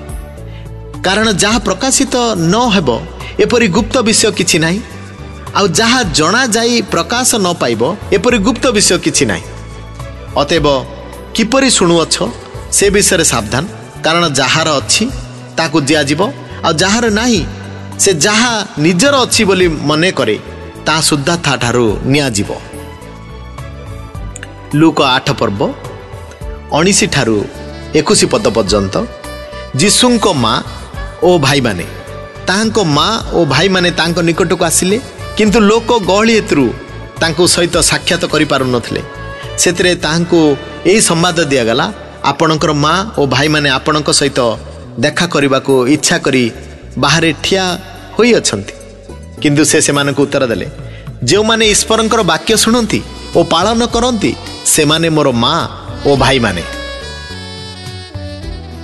ଲୁକ 8 ପର୍ବ 22 ପଦ ଠାରୁ 25 ପଦ। ଝଡ଼ ଉପରେ ଅଧିକାର। ସେହି ସମୟରେ ଦିନେ ସେ ଓ ତାହାଙ୍କର ଶିଷ୍ୟମାନେ ଗୋଟିଏ ନୌକାରେ ଚଢ଼ିଲେ, ଆଉ ସେ ସେମାନଙ୍କୁ କହିଲେ, ଆସ ହ୍ରଦର ଆରପାରିକି ଯିବା। ସେଥିରେ ସେମାନେ ନୌକା ଫିଟାଇ ଦେଲେ, କିନ୍ତୁ ସେମାନେ ନୌକା ବହି ଯାଉଥିବା ସମୟରେ ସେ ଶୋଇପଡ଼ିଲେ। ସେତେବେଳେ ହ୍ରଦରେ ତୋଫାନ ହେଲା, ଆଉ ସେମାନଙ୍କର ନୌକା ଜଳରେ ପୂର୍ଣ୍ଣ ହେବାକୁ ଲାଗିଲା ଓ ସେମାନେ ବିପଦରେ ପଡ଼ିଲେ। ସେଥିରେ ସେମାନେ ନିକଟକୁ ଆସି ତାହାଙ୍କୁ ଉଠାଇ କହିଲେ, ହେ ଗୁରୁ ଆମେ ମଲୁ। ଏଥିରେ ସେ ଉଠି ପବନ ଓ ପ୍ରବଳ ତରଙ୍ଗକୁ ଧମକ ଦେଲେ, ଆଉ ସେଇ ସବୁ ନିବୃତ୍ତ ହୋଇ ସୁସ୍ଥିର ହେଲା। ପୁଣି ସେ ସେମାନଙ୍କୁ କହିଲେ, ତୁମମାନଙ୍କର ବିଶ୍ୱାସ କାହିଁ? କିନ୍ତୁ ସେମାନେ ଭୀତ ଓ ଚମକୃତ ହୋଇ ପରସ୍ପରକୁ କହିବାକୁ ଲାଗିଲେ, ଏ ତେବେ କିଏ ଯେ ସେ ବାୟୁ ଓ ଜଳକୁ ସୁଦ୍ଧା ଆଦେଶ ଦିଅନ୍ତି? ସେମାନେ ତାହାଙ୍କ ଆଜ୍ଞା ମାନନ୍ତି। ଲୁକ 8 ପର୍ବ 26 ପଦ ଠାରୁ 39 ପଦ ପର୍ଯ୍ୟନ୍ତ। ବାହିନୀ ଭୂତଗ୍ରସ୍ତ ଲୋକଙ୍କର ସୁସ୍ଥତା। ପରେ ସେ ଗାଲିଲିର ସମ୍ମୁଖବର୍ତ୍ତୀ ସେପାରିକି ଗାରାସିଓମାନଙ୍କର ଅଞ୍ଚଳରେ ପହଞ୍ଚିଲେ। ସେ ନୌକାରୁ ବାହାରି କୂଳରେ ଓହ୍ଲାନ୍ତେ ସେହି ନଗରରେ ଜଣେ ଭୂତଗ୍ରସ୍ତ ଲୋକ ତାଙ୍କୁ ଭେଟିଲା। ସେ ବହୁ କାଳ ପର୍ଯ୍ୟନ୍ତ ଲୁଗା ନ ପିନ୍ଧି ଓ ଘରେ ନ ରହି ସମାଧି ସ୍ଥାନରେ ରହୁଥିଲା। ସେ ଯୀଶୁଙ୍କୁ ଦେଖି ଚିତ୍କାର କରି ତାହାଙ୍କ ଚରଣ ତଳେ ପଡ଼ି ଉଚ୍ଚ ସ୍ୱରରେ କହିଲା, ହେ ପରାତ୍ପର ଈଶ୍ୱରଙ୍କର ପୁତ୍ର ଯୀଶୁ, ତୁମ ସାଙ୍ଗରେ ମୋର କ'ଣ ଅଛି? ମୁଁ ତୁମକୁ ନିବେଦନ କରୁଅଛି, ମୋତେ ଯନ୍ତ୍ରଣା ଦିଅ ନାହିଁ। କାରଣ ସେ ଅଶୁଚି ଆତ୍ମାକୁ ସେହି ମନୁଷ୍ୟଠାରୁ ବାହାରି ଯିବା ପାଇଁ ଆଜ୍ଞା ଦେବାକୁ ଯାଉଥିଲେ। ସେହି ଆତ୍ମା ଅନେକ ଥର ତାହାଙ୍କୁ ଧରିଥିଲା। ପୁଣି ଲୋକେ ତାହାଙ୍କୁ ଜଞ୍ଜିର ଓ ବେଡ଼ିରେ ବାନ୍ଧି ରଖୁଥିଲେ, ମାତ୍ର ସେ ବନ୍ଧନ ସବୁ ଛିଣ୍ଡାଇ ପକାଇ ଭୂତ ଦ୍ୱାରା ପ୍ରାନ୍ତରକୁ ଚାଳିତ ହେଉଥିଲା। ଯୀଶୁ ତାହାଙ୍କୁ ପଚାରିଲେ, ତୋର ନାଁ କ'ଣ? ସେ କହିଲା, ବାହିନୀ, କାରଣ ଅନେକ ଭୂତ ତାଠାରେ ପ୍ରବେଶ କରିଥିଲେ। ପୁଣି ସେ ଯେପରି ସେମାନଙ୍କୁ ରସାତଳକୁ ନେବା ପାଇଁ ଆଜ୍ଞା ନ ଦିଅନ୍ତି, ଏଥିପାଇଁ ସେମାନେ ତାହାଙ୍କୁ ବିନତି କରିବାକୁ ଲାଗିଲେ। ସେଠାରେ ପର୍ବତ ଉପରେ ଗୋଟିଏ ବଡ଼ ଘୁଷୁରୀ ପଲ ରହୁଥିଲା। ସେମାନେ ଚରୁଥିଲା। ସେହି ପର୍ବତ ଉପରେ ଗୋଟିଏ ବଡ଼ ଘୁଷୁରୀ ପଲ ଚରୁଥିଲା। ପୁଣି ସେ ଯେପରି ସେମାନଙ୍କୁ ସେହି ଘୁଷୁରୀ ଗୁଡ଼ାକ ମଧ୍ୟରେ ପଶିବା ପାଇଁ ଅନୁମତି ଦିଅନ୍ତି, एथिपाई से माने ताहांको विनती कले। से सेमानंको अनुमति दियंते भूत गुड़ाक से मनुष्य ठारू बाहरी घुसुरी गुड़ाक मध्य पशिले। सेथिरे सेही पल अति बेगरे दौड़ी जाई तीख स्थान दे ह्रदरे पड़ी बुड़ी मले। चराउथुवा लोक माने सेही घटना देखी पलाई जाई नगर और पल्ली गुड़िकरे ताहा जणाइले। सेथिरे लोके सेही घटना देखिबा बाहरी आसिले। पुणी सेमाने जीशुंक निकटक आसी जो मनुष्य ठारू भूत गुड़ाक बाहरी थिले ताहाकु लुगा पिंदी भल भावरे जीशुंक पाद तले बसिथिबा देखि भीत हेले। आउ जो माने देखिथिले सेमाने सेही भूतग्रस्त लोक किपरि सुस्थ होला ताहा सेमानंकु जणाइले। सेथिरे गारासियो मानक अंचलर चतुर्दिगस्त समस्त लोक सेमानंक ठारू प्रस्थान करिबा पई तांको अनुरोध कले, कारण सेमाने अत्यंत भयग्रस्त होइतिले। आउ से गोटे नौकारे चढ़ी बाहुड़ी आसिले, किंतु जो लोक ठारू भूत गुड़ाक बाहरी जाइतिले से तांको सांगरे रहिबा निमंते निवेदन करिबाकु लागिला। मात्र से तांको विदाय करी कहले, तुम घरकू बाहुड़ी जाओ। पुणी ईश्वर तुम निमंते जे जे कर्म करि अछंती से सबु वर्णना कर। सेथिरे से चली जाई जीशु ताहा निमंते जे जे कर्म करथिले से सबु नगर जाक घोषणा करिबाकु लागिला।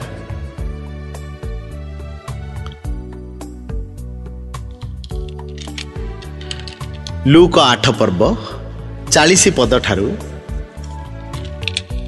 56 पद पर्यंत मृत बालिका जीवित पदर रोगग्रस्ता सुस्थ। जीशु बाहुड़ी आसंते लोक समूह ताहांको आनंदरे ग्रहण कले, कारण समस्ते ताहांको अपेक्षारे थिले। आउ देख जाइरस नामक जड़े व्यक्ति आसिले। से समाज गृहर अध्यक्ष थिले। से जीशुंक चरण तले पड़ी आपणा गृह को आसीबा निमंते तांको विनती कले, कारण तांकर प्राय 12 वर्ष बयसर एकमात्र कन्या थिला। आउ से मृत प्राय होइथिला, किंतु से जाउथिबा समय लोक समूह तांको उपरे माड़ी परुथिले। सेतेबेले 12 वर्ष पर्यंत रोगग्रस्ता जणे स्त्री लोक जे कि काहारी द्वारा सुस्थ होई पारि नथिला, से पछाडु आसी ताहांकर वस्त्रर झुंपा छुईला। आ तत्क्षणात ताहार रक्तस्राव बंद हला। सेथिरे जीशु कहले, किए मते छुईला? मात्र समस्ते अस्वीकार करन्ते। पितर कहले, हे गुरु, लोक समूह जानता जानती होई आपणको उपरे माड़ी पड़ू अछंती, किंतु जीशु कहले, केही जने मते छुईला, कारण मो ठारू शक्ति बाहरी गला बोली मु जानिली। जो माने स्त्री लोकटी देखिला, जेतेबेले से स्त्री लोकटी देखिला जे से लुचि रही पारिला नाही, सेतेबेले से थरी थरी आसी तांको चरण तले पड़ी कितरु ताहांकु छुईला। पुणी किपरि तत्क्षणात सुस्थ हला ता समस्त लोकंक साक्षात रे प्रकाश कला। सेतरे से ताहांकु कहले, बच्छे तोहर विश्वास तते सुस्थ करियछि, शांति रे चली जा। से एई कथा कहउथवा समय समाज गृहर अध्यक्ष घरु जणे आसी कहिला, आपणक झियो मरी गलानी, गुरुंकु आउ काई कष्ट देउछ? गुरुंकु आउ कष्ट दियंतु नाही। किंतु जीशु यह शुणी तांको उत्तर देले, भय कर नाही, केवल विश्वास कर, आउ से बंचिब। पुणी से गृह को आसी पितर जहन और जाकुब पुणी बालिकार पितामातांकर बिना आउ काहाकू आपणा सांगरे भितर को जीवा पाई देले नाही। मात्र समस्ते ताहा लागी रोदन करू करू छाती रे मारी हेउथिले। सेतिरे से कहिले, रोदन कर नाही, से मरी नाही, मात्र सोई पड़ी अछि। किंतु से मरी जाई अछि बोली जानी थिबारु से माने ताहाको परिहास करिबा को लागिले। मात्र से ताहार हाथ धरी डाकी कहले, आगो बालिका उठ। सेथिरे तार आत्मा फेरी आसिला। आउ से सेई क्षणी उठिला। पुणी से ताहाको किछि खाइबा को देबा पाई आज्ञा देले। एथिरे ताहार पितामाता आचंबित हले, किंतु सेई घटना कथा काहाकू न कहबा पाई से सेमानंको आज्ञा देले।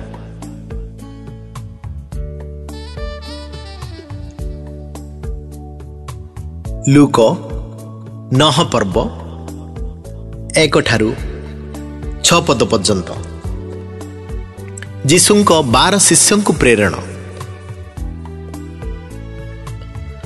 इतिमध्य से 12 को डाकी एकत्र करी सेमानंकु समस्त भूत उपरे पुणी रोग आरोग्य करने निमंते शक्ति और अधिकार देले। आउ से सेमानकु ईश्वरଙ୍କ राज्य घोषणा और रोगी मानकु सुस्थ करबा निमंते प्रेरण कले एवं सेमानकु कहले तुम मानकर यात्रा निमंते बाड़ी की झोली की रोटी की टंका किछि ही नियो नाई किंबा दुईटी अंगारक्ष मध्य सांगरे रख नाई आ तुमे माने जे कोनोसी गृह रे प्रवेश करिवो से स्थान को प्रस्थान न करबा पर्यंत सेठार रुओ आउ जेते लोक तुम मानकु ग्रहण न करंती से नगर रु प्रस्थान करबा समय रे सेमानक विरुद्ध रे साक्ष्य देबा निमंते तुम मानकर पादरु धूली झाड़ी पकाओ सेथिरे सेमाने प्रस्थान करी सर्वत सुसमाचार प्रचार और सुस्थ करू करू ग्रामे ग्रामे भ्रमण करने को लगिले। लूक 9 पर्व 7 पद ठारू 9 पद पर्यंत हेरोद विचलित इतिमध्य सामंत राजा हेरोद ए समस्त घटना विषय शुणी हतबुद्धि हेले कारण जहन मृत मानक मध्यरु उठी अछंती बोली केही केही कहउथले पुणी केही केही एलिय दर्शन देई अछंती एवं अन्य माने पुरा कालर भाववादी मानक मध्यरु जणे पुनरुत्थान होई अछंती बोली कहउथले किंतु हेरोद कहले जहनकर मस्तक आम्भे तो छेदन करिअछु मात्र जहांक विषय आम्भे ए प्रकार कथा शुणुअछु ए किए आउ से ताहांकु देखिबा निमंते चेष्टा करुथले। लूक 9 पर्व 10 पद ठारू 17 पर्यंत 5 रोटी 2 माछ परे प्रेरित माने बाहुडी आसी जहा जहा करिथिले से सब तांक निकट रे वर्णना कले आउ से सेमानकु सांगरे घनी अंतर होई बेसाइदा नामक नगर को प्रस्थान कले किंतु लोक समूह ताहा जानी तांकर पश्चात गमन कले पुणी से सदय होई सेमानकु ग्रहण करी ईश्वरंकर राज्य विषय सेमानकु कहिबाकु लागिले आउ जेउ मानकर सुस्थ हेबार प्रयोजन थिला सेमानकु सुस्थ कले इतिमध्ये दिवा अवसान हेबाकु लागिला सेथिरे द्वादश ताहांक निकटकु आसी कहले लोक समूह जेपरी चतुर्दिगर ग्राम और पल्ली गुड़ी को जाई बसा और खाद्य पाई पारंती सेति निमंते सेमानकु विदाय दियंतु कारण आमे माने एठारे निर्जन स्थान रे अछु किंतु से सेमानकु कहले तुमे माने सेमानकु भोजन कराओ सेतिरे सेमाने कहले आम मानक पाखरे 5टी रोटी और 2टी माछरु अधिक नै ताले आमे माने कोन जाई ए समस्त लोकंक निमंते खाद्य किनिबा कारण सेमाने प्राय 5000 पुरुष थिले आउ से आपना शिष्य मानकु कहले प्राय 50-50 जन करी सेमानकु दल दल करी बसाओ सेतिरे सेमाने सेही परि समस्त को बसाइले आउ से 5 रोटी और 2टी माछ घेनी स्वर्ग आड़े ऊर्ध्व दृष्टि करी सेही सब आशीर्वाद कले पुणी भांगी लोक समूह को परिवेषण करने निमंते शिष्य मानकु देबाकु लागिले सेतिरे समस्ते भोजन करी तृप्त हेले आउ सेमानक निकट रे बळी थिबा 12 टोकाई भंगा खंड उठाई नेले। लूक 9 पर्व 18 पद ठारू 20 पद पर्यंत जीशुख्रीष्ट को ख्रीष्ट रूपे पितरंकर स्वीकार थरे से निरोला प्रार्थना करुवा समय रे शिष्य माने तांको सांगरे थिले आउ से सेमानंकु पचारिले मु किए बोली लोक साधारण कौन कहती सेतिरे सेमाने उत्तर देले बाप्तिजिक जहन किंतु केही केही कहती एलियो आउ केही केही कहती पुरा कालर भाववादी मानक मध्यरु जणे पुनरुत्थान होई अछि से सेमानंकु पचारिले किंतु मु किए बोली तुमे माने कौन कहू अछ पितर उत्तर देले ईश्वरंकर ख्रीष्ट। लूक 9 पर्व 21 पद ठारू 27 पर्यंत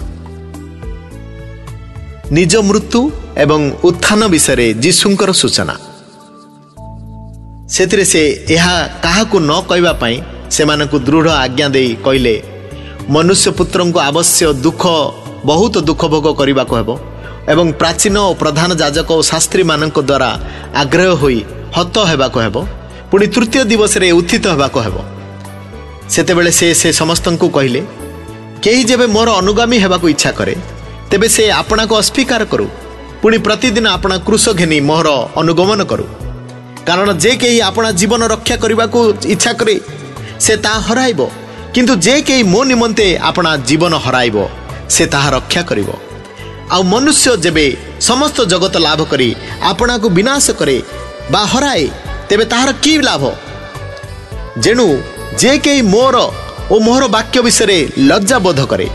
ମନୁଷ୍ୟ ପୁତ୍ର ଯେତେବେଳେ ଆପଣା ଓ ପିତାଙ୍କର ପୁଣି ପବିତ୍ର ଦୂତମାନଙ୍କ ମହିମାରେ ଆଗମନ କରିବେ, ସେତେବେଳେ ସେ ତାହା ବିଷୟ ଲଜ୍ଜା ବୋଧ କରିବେ।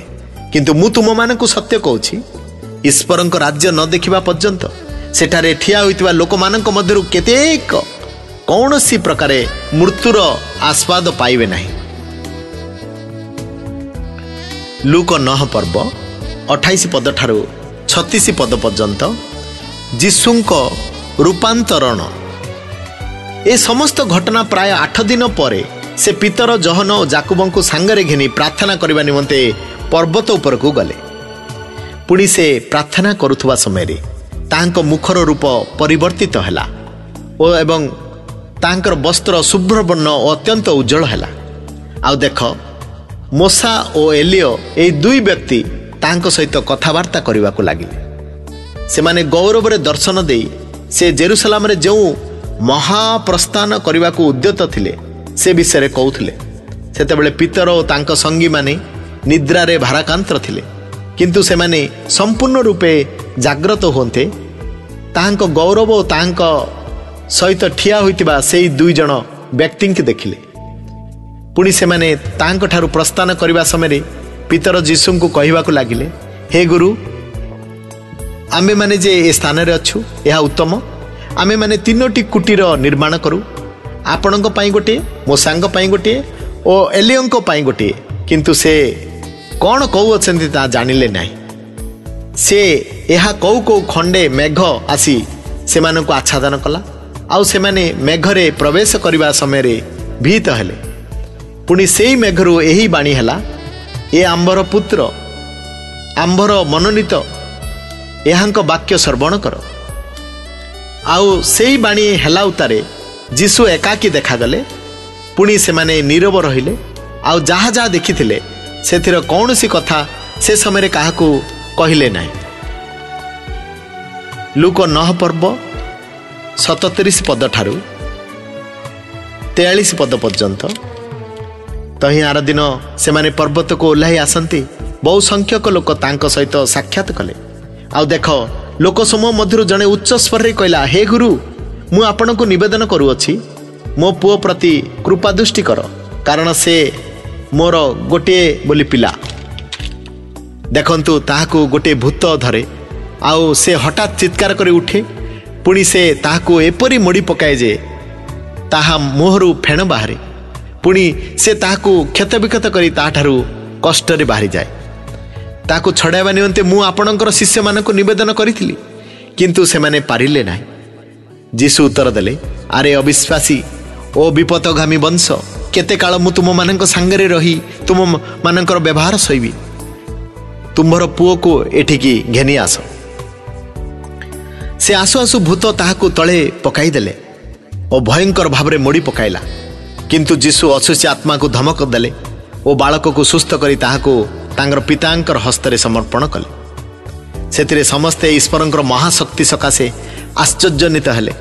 ମାତ୍ର ତାହାଙ୍କ କୃତ ସମସ୍ତ କାର୍ଯ୍ୟ ସକାଶେ ସମସ୍ତେ ଚମତ୍କୃତ ହେଉଥିବା ସମୟରେ ସେ ଆପଣା ଶିଷ୍ୟମାନଙ୍କୁ କହିଲେ। ଲୁକ 9 ପର୍ବ 44 ଆଉ 45 ପଦ। ନିଜ ମୃତ୍ୟୁ ବିଷୟରେ ଯୀଶୁଙ୍କ ପୁନଃ ସୂଚନା। ଏ ସମସ୍ତ କଥା ତୁମମାନଙ୍କ କର୍ଣ୍ଣରେ ପ୍ରବେଶ କରାଅ, କାରଣ ମନୁଷ୍ୟ ପୁତ୍ର ମନୁଷ୍ୟମାନଙ୍କ ହସ୍ତରେ ସମର୍ପିତ ହେବାକୁ ଯାଉଅଛନ୍ତି। କିନ୍ତୁ ସେମାନେ ସେଇ କଥା ବୁଝିଲେ ନାହିଁ, ଆଉ ତାହା ସେମାନଙ୍କ ଠାରୁ ଗୁପ୍ତ ଥିଲା, ଯେପରି ତାହା ସେମାନଙ୍କର ବୋଧଗାମ୍ୟ ନ ହୁଏ। ପୁଣି ସେମାନେ ସେଇ କଥା ସମ୍ବନ୍ଧରେ ତାହାଙ୍କୁ ପଚାରିବାକୁ ଭୟ କରୁଥିଲେ। ଲୁକ 9 ପର୍ବ 46 ପଦ ଠାରୁ 48 ପଦ ପର୍ଯ୍ୟନ୍ତ।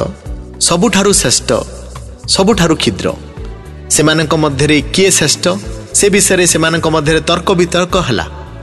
କିନ୍ତୁ ଯୀଶୁ ସେମାନଙ୍କୁ ମନର ତର୍କ ବିତର୍କ ଜ୍ଞାତ ହୋଇ ଗୋଟିଏ ସାନ ପିଲାକୁ ଘେନି ଆପଣା ପାଖରେ ଠିଆ କରାଇ ସେମାନଙ୍କୁ କହିଲେ, ଯେ କେହି ମୋ ନାମରେ ଏହି ସାନ ପିଲାକୁ ଗ୍ରହଣ କରେ ସେ ମୋତେ ଗ୍ରହଣ କରେ, ଆଉ ଯେ କେହି ମୋତେ ଗ୍ରହଣ କରେ ସେ ମୋହର ପ୍ରେରଣକର୍ତ୍ତାକୁ ଗ୍ରହଣ କରେ। କାରଣ ତୁମ ସମସ୍ତଙ୍କ ମଧ୍ୟରେ ଯେ କ୍ଷୁଦ୍ର ସେ ଶ୍ରେଷ୍ଠ।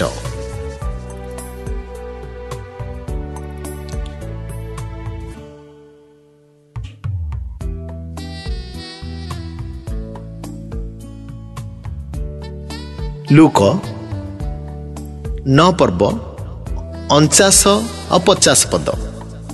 ଯେ ବିପକ୍ଷ ନୁହେଁ ସେ ସପକ୍ଷ। ସେଥିରେ ଜହନ ଉତ୍ତର ଦେଲେ, ହେ ଗୁରୁ, ଆମେମାନେ ଜଣକୁ ଆପଣଙ୍କ ନାମରେ ଭୂତ ଛଡ଼ାଇବା ପାଇଁ ଦେଖିଲୁ, ଆଉ ସେ ଆମମାନଙ୍କ ସାଙ୍ଗରେ ଆପଣଙ୍କର ଅନୁଗାମୀ ନ ହେବାରୁ ତାହାକୁ ମନା କଲୁ। କିନ୍ତୁ ଯୀଶୁ ତାହାଙ୍କୁ କହିଲେ, ମନା କର ନାହିଁ, କାରଣ ଯେ ତୁମମାନଙ୍କର ବିପକ୍ଷ ନୁହେଁ ସେ ତୁମମାନଙ୍କର ସପକ୍ଷ।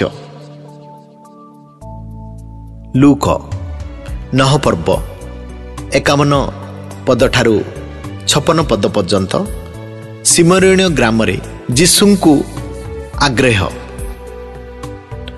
ପରେ ଯେତେବେଳେ ତାହାଙ୍କର ଉର୍ଦ୍ଧ୍ୱରେ ଗୃହୀତ ହେବା ସମୟ ସମ୍ପୂର୍ଣ୍ଣ ହୋଇ ଆସୁଥିଲା, ସେତେବେଳେ ସେ ଜେରୁସାଲେମକୁ ଯିବା ନିମନ୍ତେ ଏକାନ୍ତ ଭାବରେ ମନକୁ ଦୃଢ଼ କରି ଆପଣା ଆଗେ ଦୂତମାନଙ୍କୁ ପଠାଇଲେ।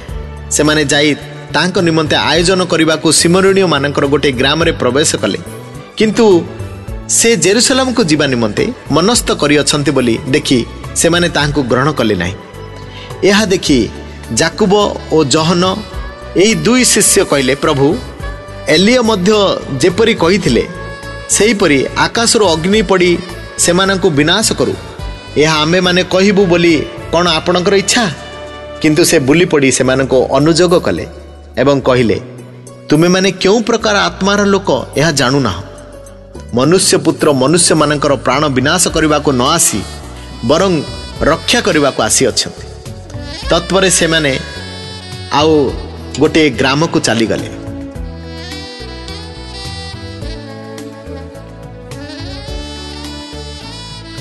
ଲୁକ 9 ପର୍ବ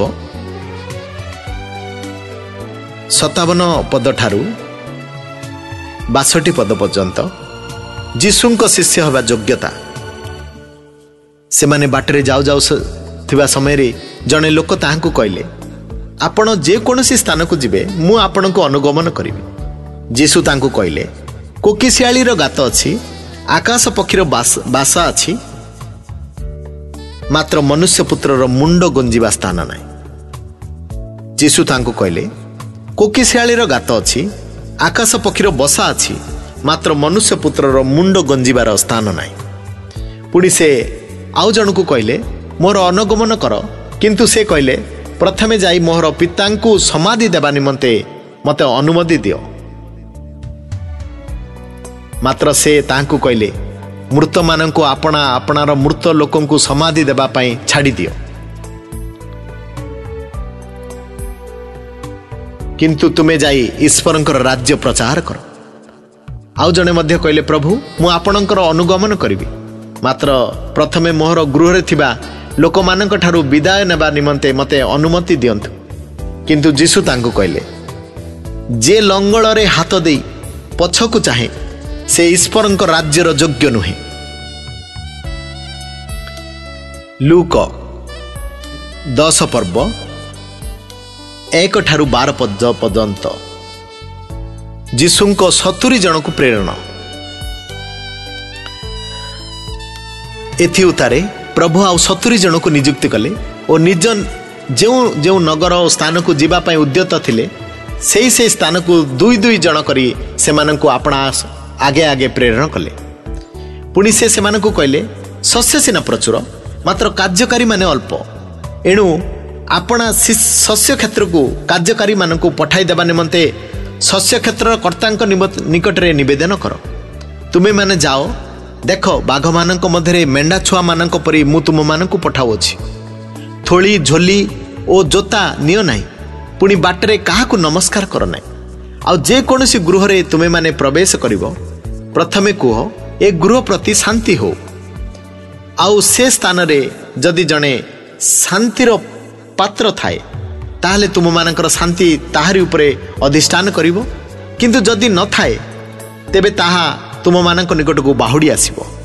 ପୁଣି ସେମାନଙ୍କ ପାଖରେ ଯାହା ଥାଏ ତାହା ଭୋଜନ ପାନ କରି ସେହି ଗୃହରେ ରୁହ, କାରଣ କାର୍ଯ୍ୟକାରୀ ଆପଣା ବେତନର ଯୋଗ୍ୟ।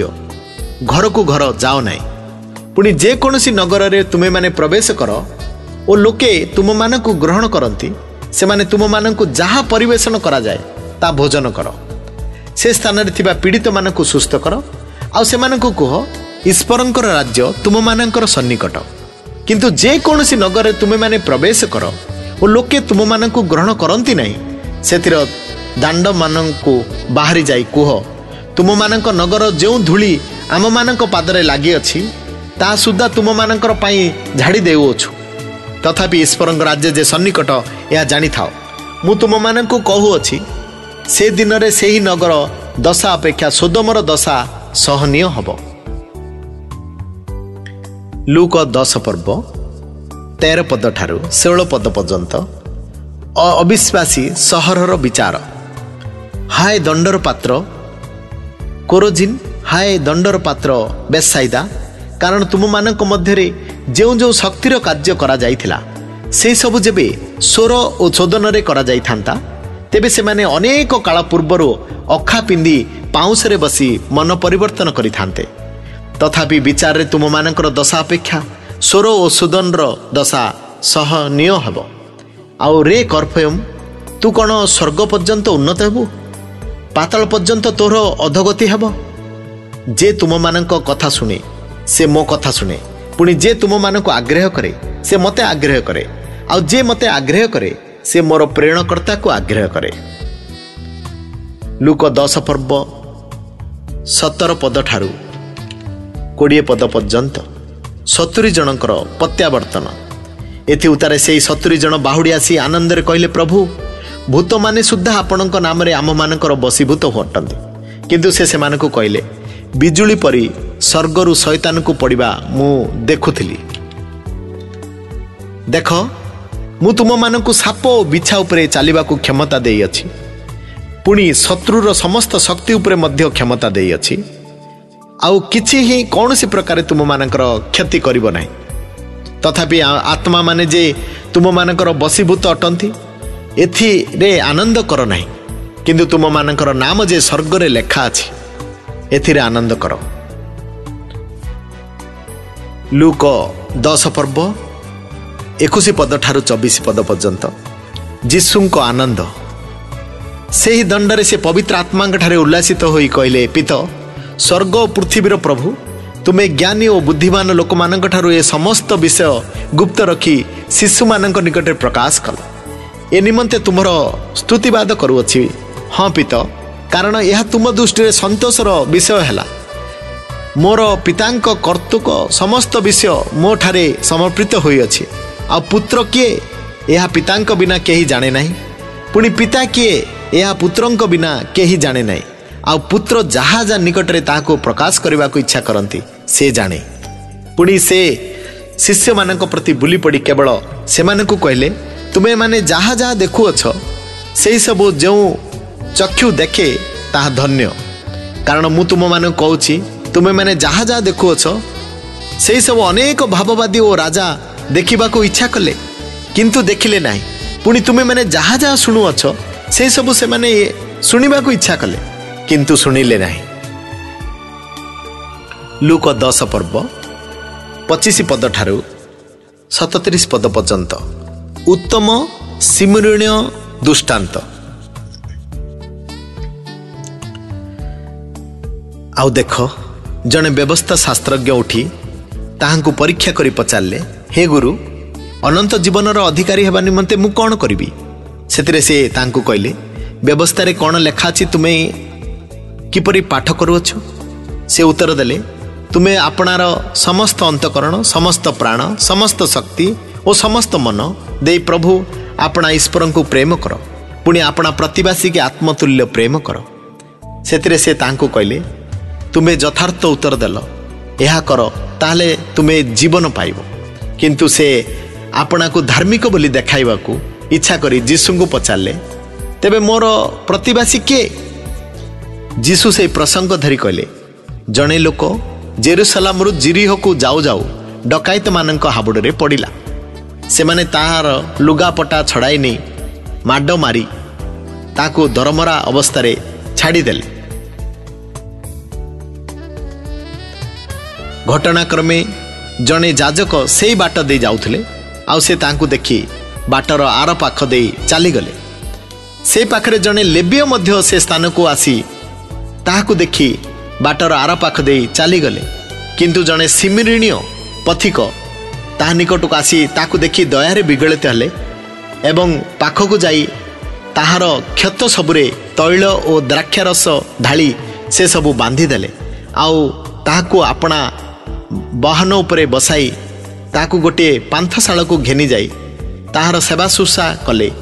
ତହିଁ ଆର ଦିନ ସେ 2 ଟଙ୍କା ବାହାର କରି ପାନ୍ଥଶାଳାର କର୍ତ୍ତାଙ୍କୁ ଦେଇ କହିଲେ, ଏହାର ସେବା ଶୁଶ୍ରୂଷା କର, ଆଉ ଯାହା କିଛି ଅଧିକ ଖର୍ଚ୍ଚ କରିବ ତାହା ମୁଁ ବାହୁଡ଼ି ଆସିବା ସମୟରେ ତାହାକୁ ପରିଶୋଧ କରିବି। ଏହି 3 ଜଣଙ୍କ ମଧ୍ୟରୁ କିଏ ଡକାୟତମାନଙ୍କ ହାବୁଡ଼ରେ ପଡ଼ିଥିବା ଲୋକଟିର ପ୍ରତିବାସୀ ବୋଲି ମନେ କରୁଅଛ? ସେ କହିଲେ, ଯେ ତାହା ପ୍ରତି ଦୟା କଲା। ସେ ଯୀଶୁ ତାଙ୍କୁ କହିଲେ, ଯାଅ, ତୁମେ ମଧ୍ୟ ସେହି ପ୍ରକାର କର। ଲୁକ 9 ପର୍ବ 38 ଠାରୁ 42 ପଦ ପର୍ଯ୍ୟନ୍ତ। ମାର୍ଥା ଓ ମରିୟମଙ୍କ ଗୃହରେ ଯୀଶୁ। ସେମାନେ ଯାତ୍ରା କରୁଥିବା ସମୟରେ ସେ ଗୋଟିଏ ଗ୍ରାମରେ ପ୍ରବେଶ କଲେ ଓ ମାର୍ଥା ନାମ୍ନୀ ଜଣେ ସ୍ତ୍ରୀ ଲୋକ ଆପଣା ଗୃହରେ ତାଙ୍କର ଆତିଥ୍ୟ କଲେ। ମରିୟମ ନାମ୍ନୀ ତାଙ୍କର ଜଣେ ଭଗ୍ନୀ ଥିଲେ। ସେ ପ୍ରଭୁଙ୍କ ପାଦ ତଳେ ବସି ତାଙ୍କର ବାକ୍ୟ ଶୁଣୁଥିଲେ। କିନ୍ତୁ ମାର୍ଥା ପରିଚର୍ଯ୍ୟା ବିଷୟରେ ବହୁତ ବ୍ୟସ୍ତ ହେଉଥିଲେ। ଏଣୁ ସେ ତାଙ୍କ ନିକଟକୁ ଆସି କହିଲେ, ହେ ପ୍ରଭୁ, ମୋର ଭଉଣୀ ଯେ ଏକାକୀ ମୋ ଉପରେ ପରିଚର୍ଯ୍ୟା ଭାର ପକାଇ ଦେଇଅଛି, ସେ ଆଡ଼କୁ କ'ଣ ଆପଣଙ୍କର ମନ ନାହିଁ? ତେବେ ମୋତେ ସାହାଯ୍ୟ କରିବା ନିମନ୍ତେ ତାହାଙ୍କୁ କହନ୍ତୁ। କିନ୍ତୁ ପ୍ରଭୁ ତାଙ୍କୁ କହିଲେ, ମାର୍ଥା ମାର୍ଥା, ତୁମ୍ଭେ ବହୁତ ବିଷୟରେ ଚିନ୍ତିତ ଓ ବ୍ୟତିବ୍ୟସ୍ତ ହେଉଅଛ, କିନ୍ତୁ ଅଳ୍ପ କେତୋଟି ବରଂ ଗୋଟିଏ ମାତ୍ର ପ୍ରୟୋଜନ। ମରିୟମ ତ ଉତ୍ତମ ଭାଗ ମନୋନୀତ କରିଅଛି, ଆଉ ତାଠାରୁ ହରଣ କରାଯିବ ନାହିଁ।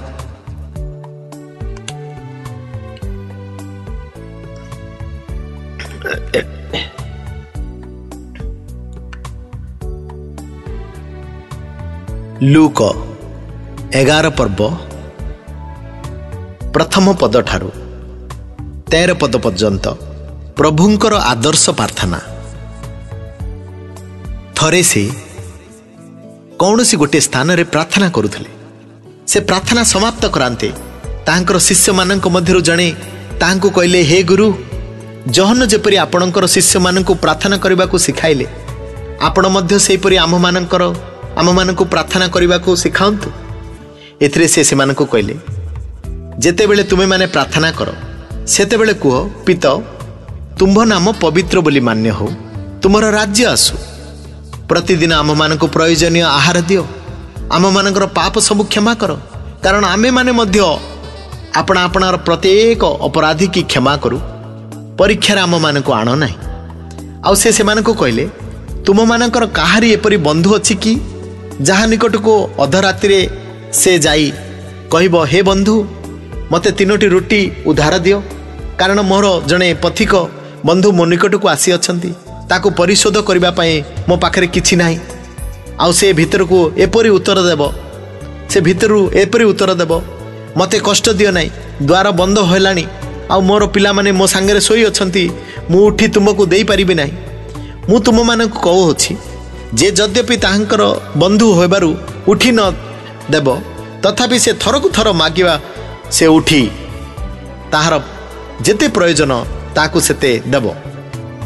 ମୁଁ ମଧ୍ୟ ତୁମମାନଙ୍କୁ କହୁଅଛି, ମାଗ, ସେଥିରେ ତୁମମାନଙ୍କୁ ଦିଆଯିବ, ଖୋଜ, ସେଥିରେ ତୁମେମାନେ ସନ୍ଧାନ ପାଇବ, ଦ୍ୱାରରେ ମାର, ସେଥିରେ ତୁମମାନଙ୍କର ନିମନ୍ତେ ଫିଟାଇ ଦିଆଯିବ। କାରଣ ଯେ କେହି ମାଗେ ସେ ପାଏ, ଯେ ଖୋଜେ ସେ ସନ୍ଧାନ ପାଏ, ଆଉ ଯେ ଦ୍ୱାରରେ ମାରେ ତା ନିମନ୍ତେ ଫିଟାଇ ଦିଆଯିବ। ଆଉ ତୁମମାନଙ୍କ ମଧ୍ୟରେ ଏପରି ପିତା କିଏ ଅଛି, ଯାହାକୁ ତାହାର ପୁଅ ମାଛ ମାଗିଲେ ସେ ତାହାକୁ ମାଛ ବଦଳରେ ସାପ ଦେବ, କିମ୍ବା ଅଣ୍ଡା ମାଗିଲେ ସେ ତାହାକୁ ବିଛା ଦେବ? ଏଣୁ ତୁମେମାନେ ଦୁଷ୍ଟ ହେଲେ ସୁଦ୍ଧା ଯେବେ ଆପଣା ପିଲାମାନଙ୍କୁ ଉତ୍ତମ ଦାନ ଦେଇ ଜାଣ, ତେବେ ଯେଉଁ ପିତା ସ୍ୱର୍ଗରୁ ଦାନ କରନ୍ତି, ସେ ତାହାଙ୍କ ଛାମୁରେ ମାଗିବା ଲୋକମାନଙ୍କୁ କେତେ ଅଧିକ ରୂପେ ପବିତ୍ର ଆତ୍ମା ଦେବେ। ଲୁକ 11 ପର୍ବ 14 ପଦ ଠାରୁ 23 ପଦ ପର୍ଯ୍ୟନ୍ତ। ଯୀଶୁ ଓ ବାଲଜିବୁଲ। ଥରେ ସେ ଗୋଟିଏ ଭୂତ ଛଡ଼ାଉଥିଲେ। ସେଇ ଭୂତଟା ଘୁଙ୍ଗା ଭୂତ ବାହାରିଗଲା ଉତ୍ତରେ ଘୁଙ୍ଗା ଲୋକଟି କଥା କହିଲା। ସେଥିରେ ଲୋକ ସମୂହ ଚମତ୍କୃତ ହେଲେ, କିନ୍ତୁ ସେମାନଙ୍କ ମଧ୍ୟରୁ କେହି କେହି କହିଲେ ସେ ଭୂତପତି ବାଲଜିବୁଲର ସାହାଯ୍ୟରେ ଭୂତ ଛଡ଼ାଏ। ଅନ୍ୟମାନେ ତାହାଙ୍କୁ ପରୀକ୍ଷା କରିବା ଅଭିପ୍ରାୟରେ ତାହାଙ୍କଠାରୁ ଆକାଶରୁ ଗୋଟିଏ ଚିହ୍ନ ମାଗିଲେ, କିନ୍ତୁ ସେ ସେମାନଙ୍କର ମନର ଭାବ ଜାଣି ସେମାନଙ୍କୁ କହିଲେ, ଯେକୌଣସି ରାଜ୍ୟ ବିଭକ୍ତ ହୋଇ ଆପଣା ବିରୁଦ୍ଧରେ ଉଠେ ତାହା ଉଚ୍ଛନ୍ନ ହୋଇଯାଏ, ପୁଣି ଗୃହ ଉପରେ ପଡ଼େ। ଆଉ ଶୈତାନ ମଧ୍ୟ ଯଦି ବିଭକ୍ତ ହୋଇ ଆପଣା ବିରୁଦ୍ଧରେ ଉଠିଲାଣି, ତାହେଲେ ତାହାଙ୍କର ରାଜ୍ୟ କି ପ୍ରକାର ସ୍ଥିର ହୋଇ ରହିବ? ମୁଁ ବାଲଜିବୁଲ ସାହାଯ୍ୟରେ ଭୂତ ମାନଙ୍କୁ ଛଡ଼ାଏ ବୋଲି ତୁମେମାନେ ତ କହୁଅଛ, କିନ୍ତୁ ମୁଁ ଯେବେ ବାଲଜିବୁଲର ସାହାଯ୍ୟରେ ଭୂତ ଗୁଡ଼ାକୁ ଛଡ଼ାଏ, ତେବେ ତୁମମାନଙ୍କର ପୁତ୍ରମାନେ କାହା ସାହାଯ୍ୟରେ ସେମାନଙ୍କୁ ଛଡ଼ାନ୍ତି? ଏଣୁ ସେମାନେ ହିଁ ତୁମମାନଙ୍କର ବିଚାରକର୍ତ୍ତା ହେବ। କିନ୍ତୁ ମୁଁ ଯଦି ଈଶ୍ୱରଙ୍କ ପରାକ୍ରମ ଦ୍ୱାରା ଭୂତମାନଙ୍କୁ ଛଡ଼ାଏ, ତେବେ ତ ଈଶ୍ୱରଙ୍କ ରାଜ୍ୟ ତୁମମାନଙ୍କ ନିକଟରେ ଉପସ୍ଥିତ ହେଲାଣି। ବଳବାନ ଲୋକ ଯେ ପର୍ଯ୍ୟନ୍ତ ଅସ୍ତ୍ରଶସ୍ତ୍ରରେ ସୁସଜ୍ଜିତ ହୋଇ ଆପଣା ଗଡ଼ ରକ୍ଷା କରେ, ସେ ପର୍ଯ୍ୟନ୍ତ ତାହାର ସମ୍ପତ୍ତି ନିରାପଦରେ ଥାଏ। କିନ୍ତୁ ଯେତେବେଳେ ତାଠାରୁ ଅଧିକ ବଳବାନ ଲୋକ ତାହାକୁ ଆକ୍ରମଣ କରି ଜୟ କରେ, ସେତେବେଳେ ଯେଉଁ ଅସ୍ତ୍ରରେ ତାର ନିର୍ଭର ଥିଲା ସେସବୁ ସେ ହରଣ କରିନିଏ, ପୁଣି ତାହାର ଲୁଟ ଦ୍ରବ୍ୟ ବାଣ୍ଟି ନିଏ। ଯେ ମୋର ସପକ୍ଷ ନୁହେଁ ସେ ମୋର ବିପକ୍ଷ, ପୁଣି ଯେ ମୋ ସହିତ ସଂଗ୍ରହ କରେ ନାହିଁ ସେ ଛିନ୍ନ ଭିନ୍ନ କରି ପକାଏ।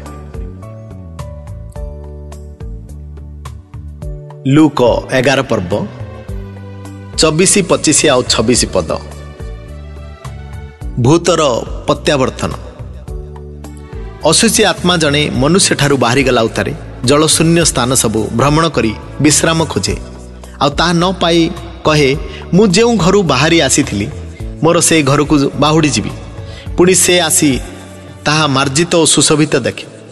ସେତେବେଳେ ସେ ଯାଇ ଆପଣାଠାରୁ ଅଧିକ ଦୁଷ୍ଟ ଆଉ 7ଟା ଆତ୍ମା ସାଙ୍ଗରେ ଘେନି ଆସେ, ପୁଣି ସେମାନେ ପ୍ରବେଶ କରି ସେଠାରେ ବାସ କରନ୍ତି। ଆଉ ସେହି ଲୋକର ପ୍ରଥମ ଦଶା ଅପେକ୍ଷା ଶେଷ ଦଶା ଅଧିକ ମନ୍ଦ ହୁଏ। ଲୁକ 11 ପର୍ବ 27 ଆଉ 28। ବାକ୍ୟ ପାଳନକାରୀ ଧନ୍ୟ। ସେ ଏହି ସମସ୍ତ କଥା କହୁଥିବା ସମୟରେ ଲୋକ ସମୂହ ମଧ୍ୟରୁ ଜଣେ ସ୍ତ୍ରୀ ଲୋକ ଉଚ୍ଚ ସ୍ୱରରେ କହିଲା, ଧନ୍ୟ ସେହି ଗର୍ଭ ଯାହା ତୁମକୁ ଧାରଣ କଲା ଓ ସେହି ସ୍ଥାନ ଯାହାରୁ ତୁମେ ପାନ କଲ। ମାତ୍ର ସେ କହିଲେ, ନା, ଯେଉଁମାନେ ଈଶ୍ୱରଙ୍କର ବାକ୍ୟ ଶୁଣନ୍ତି ଓ ପାଳନ କରନ୍ତି, ବରଞ୍ଚ ସେହିମାନେ ଧନ୍ୟ। ଲୁକ 11 ପର୍ବ 29 ପଦ ଠାରୁ 32 ପଦ ପର୍ଯ୍ୟନ୍ତ। ଜୁନସଙ୍କର ଚିହ୍ନ। ଲୋକ ସମୂହ ଦଳ ଦଳ ହୋଇ ତାଙ୍କ ନିକଟରେ ଏକତ୍ରିତ ହେଉଥିବା ସମୟରେ ସେ କହିବାକୁ ଲାଗିଲେ, ଏହି ବର୍ତ୍ତମାନ ପୁରୁଷ ଦୁଷ୍ଟ ଅଟେ। ଏମାନେ ଚିହ୍ନ ଅନ୍ୱେଷଣ କରନ୍ତି, ମାତ୍ର ଜୁନସଙ୍କର ଚିହ୍ନ ବିନା ଅନ୍ୟ କୌଣସି ଚିହ୍ନ ସେମାନଙ୍କୁ ଦିଆଯିବ ନାହିଁ। କାରଣ ଜୁନସ ଯେପରି ନିନିବେ ମାନଙ୍କ ପ୍ରତି ଚିହ୍ନ ସ୍ୱରୂପ ହେଲେ, ମନୁଷ୍ୟ ପୁତ୍ର ମଧ୍ୟ ସେହିପରି ଏହି ବର୍ତ୍ତମାନ ପୁରୁଷ ପ୍ରତି ହେବ। ଦକ୍ଷିଣ ଦେଶର ରାଣୀ ବିଚାରରେ ଏହି ବର୍ତ୍ତମାନ ପୁରୁଷ ଲୋକଙ୍କ ସହିତ ଉଠି ଏମାନଙ୍କୁ ଦୋଷୀ କରିବେ, କାରଣ ସେ ସଲୋମନଙ୍କର ଜ୍ଞାନର କଥା ଶୁଣିବାକୁ ପୃଥିବୀର ପ୍ରାନ୍ତରରୁ ଆସିଥିଲେ। ଆଉ ଦେଖ, ସଲୋମନଙ୍କର ଅପେକ୍ଷା ମହତ ବିଷୟ ଏ ସ୍ଥାନରେ ଅଛି। ନିନିବେର ଲୋକମାନେ ବିଚାରରେ ଏହି ବର୍ତ୍ତମାନ ପୁରୁଷ ସହିତ ଉଠି ଏମାନଙ୍କୁ ଦୋଷୀ କରିବେ, କାରଣ ସେମାନେ ଜୁନସଙ୍କ ପ୍ରଚାରରେ ମନ ପରିବର୍ତ୍ତନ କରିଥିଲେ। ଆଉ ଦେଖ, ଜୁନସଙ୍କର ଅପେକ୍ଷା ମହତ ବିଷୟ ଏ ସ୍ଥାନରେ ଅଛି। ଲୁକ 11 ପର୍ବ 33 ପଦ ଠାରୁ 37 ପଦ ପର୍ଯ୍ୟନ୍ତ। ଅନ୍ତରସ୍ଥ ଜ୍ୟୋତି। କେହି ଦୀପ ଜାଳି ଗୁପ୍ତ କୋଠରୀରେ କିମ୍ବା ମାଣ ତଳେ ରଖେ ନାହିଁ, ମାତ୍ର ଦୀପରୁଖା ଉପରେ ରଖେ, ଯେପରି ଭିତରେ ପ୍ରବେଶ କରିବା ଲୋକମାନେ ଆଲୋକ ଦେଖିପାରନ୍ତି। ତୁମର ଚକ୍ଷୁ ଶରୀରର ପ୍ରଦୀପ। ଯେତେବେଳେ ତୁମର ଚକ୍ଷୁ ନିର୍ମଳ ଥାଏ, ଯେତେବେଳେ ତୁମର ସମସ୍ତ ଶରୀର ମଧ୍ୟ ଆଲୋକମୟ ହୁଏ, କିନ୍ତୁ ଯେତେବେଳେ ତାହା ଦୂଷିତ ଥାଏ, ସେତେବେଳେ ତୁମର ଶରୀର ମଧ୍ୟ ଅନ୍ଧକାରମୟ ହୁଏ। ଅତଏବ ସାବଧାନ, ଯେପରି ତୁମର ଅନ୍ତରସ୍ଥ ଜ୍ୟୋତି ଅନ୍ଧକାର ନ ହୁଏ। ଏଣୁ ଯଦି ତୁମର ସମସ୍ତ ଶରୀର ଆଲୋକମୟ ହୁଏ ଓ ସେଥିର କୌଣସି ଅଂଶ ଅନ୍ଧକାରମୟ ନଥାଏ, ତାହେଲେ ପ୍ରଦୀପ ଯେପରି ଉଜ୍ଜଳ ତେଜରେ ତୁମକୁ ଆଲୋକ ଦିଏ, ସେପରି ତୁମର ସମସ୍ତ ଶରୀର ଆଲୋକମୟ ହେବ।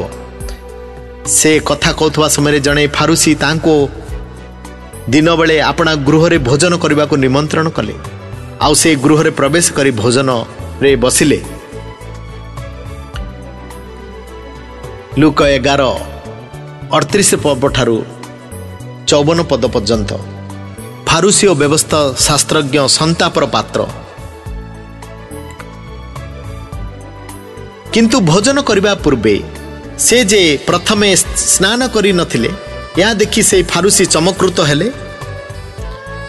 सेथिरे प्रभु तांको कहले, तुम्बे फारुसी जाक सिना गिना और थालीर बाहर परिष्कार करुथाओ, मात्र तुम मानक भीतर लुंठन कर्म और दुष्टतारे परिपूर्ण। हे निर्बोध माने जे बाहर सृष्टि करे, जे बाहर सृष्टि कले से कि भीतर मध्य सृष्टि कले नहीं, बरंच भितरे जहा जहा अछि से सबु दान कर। कारण देख तुम मानक पक्षरे समस्त परिष्कृत।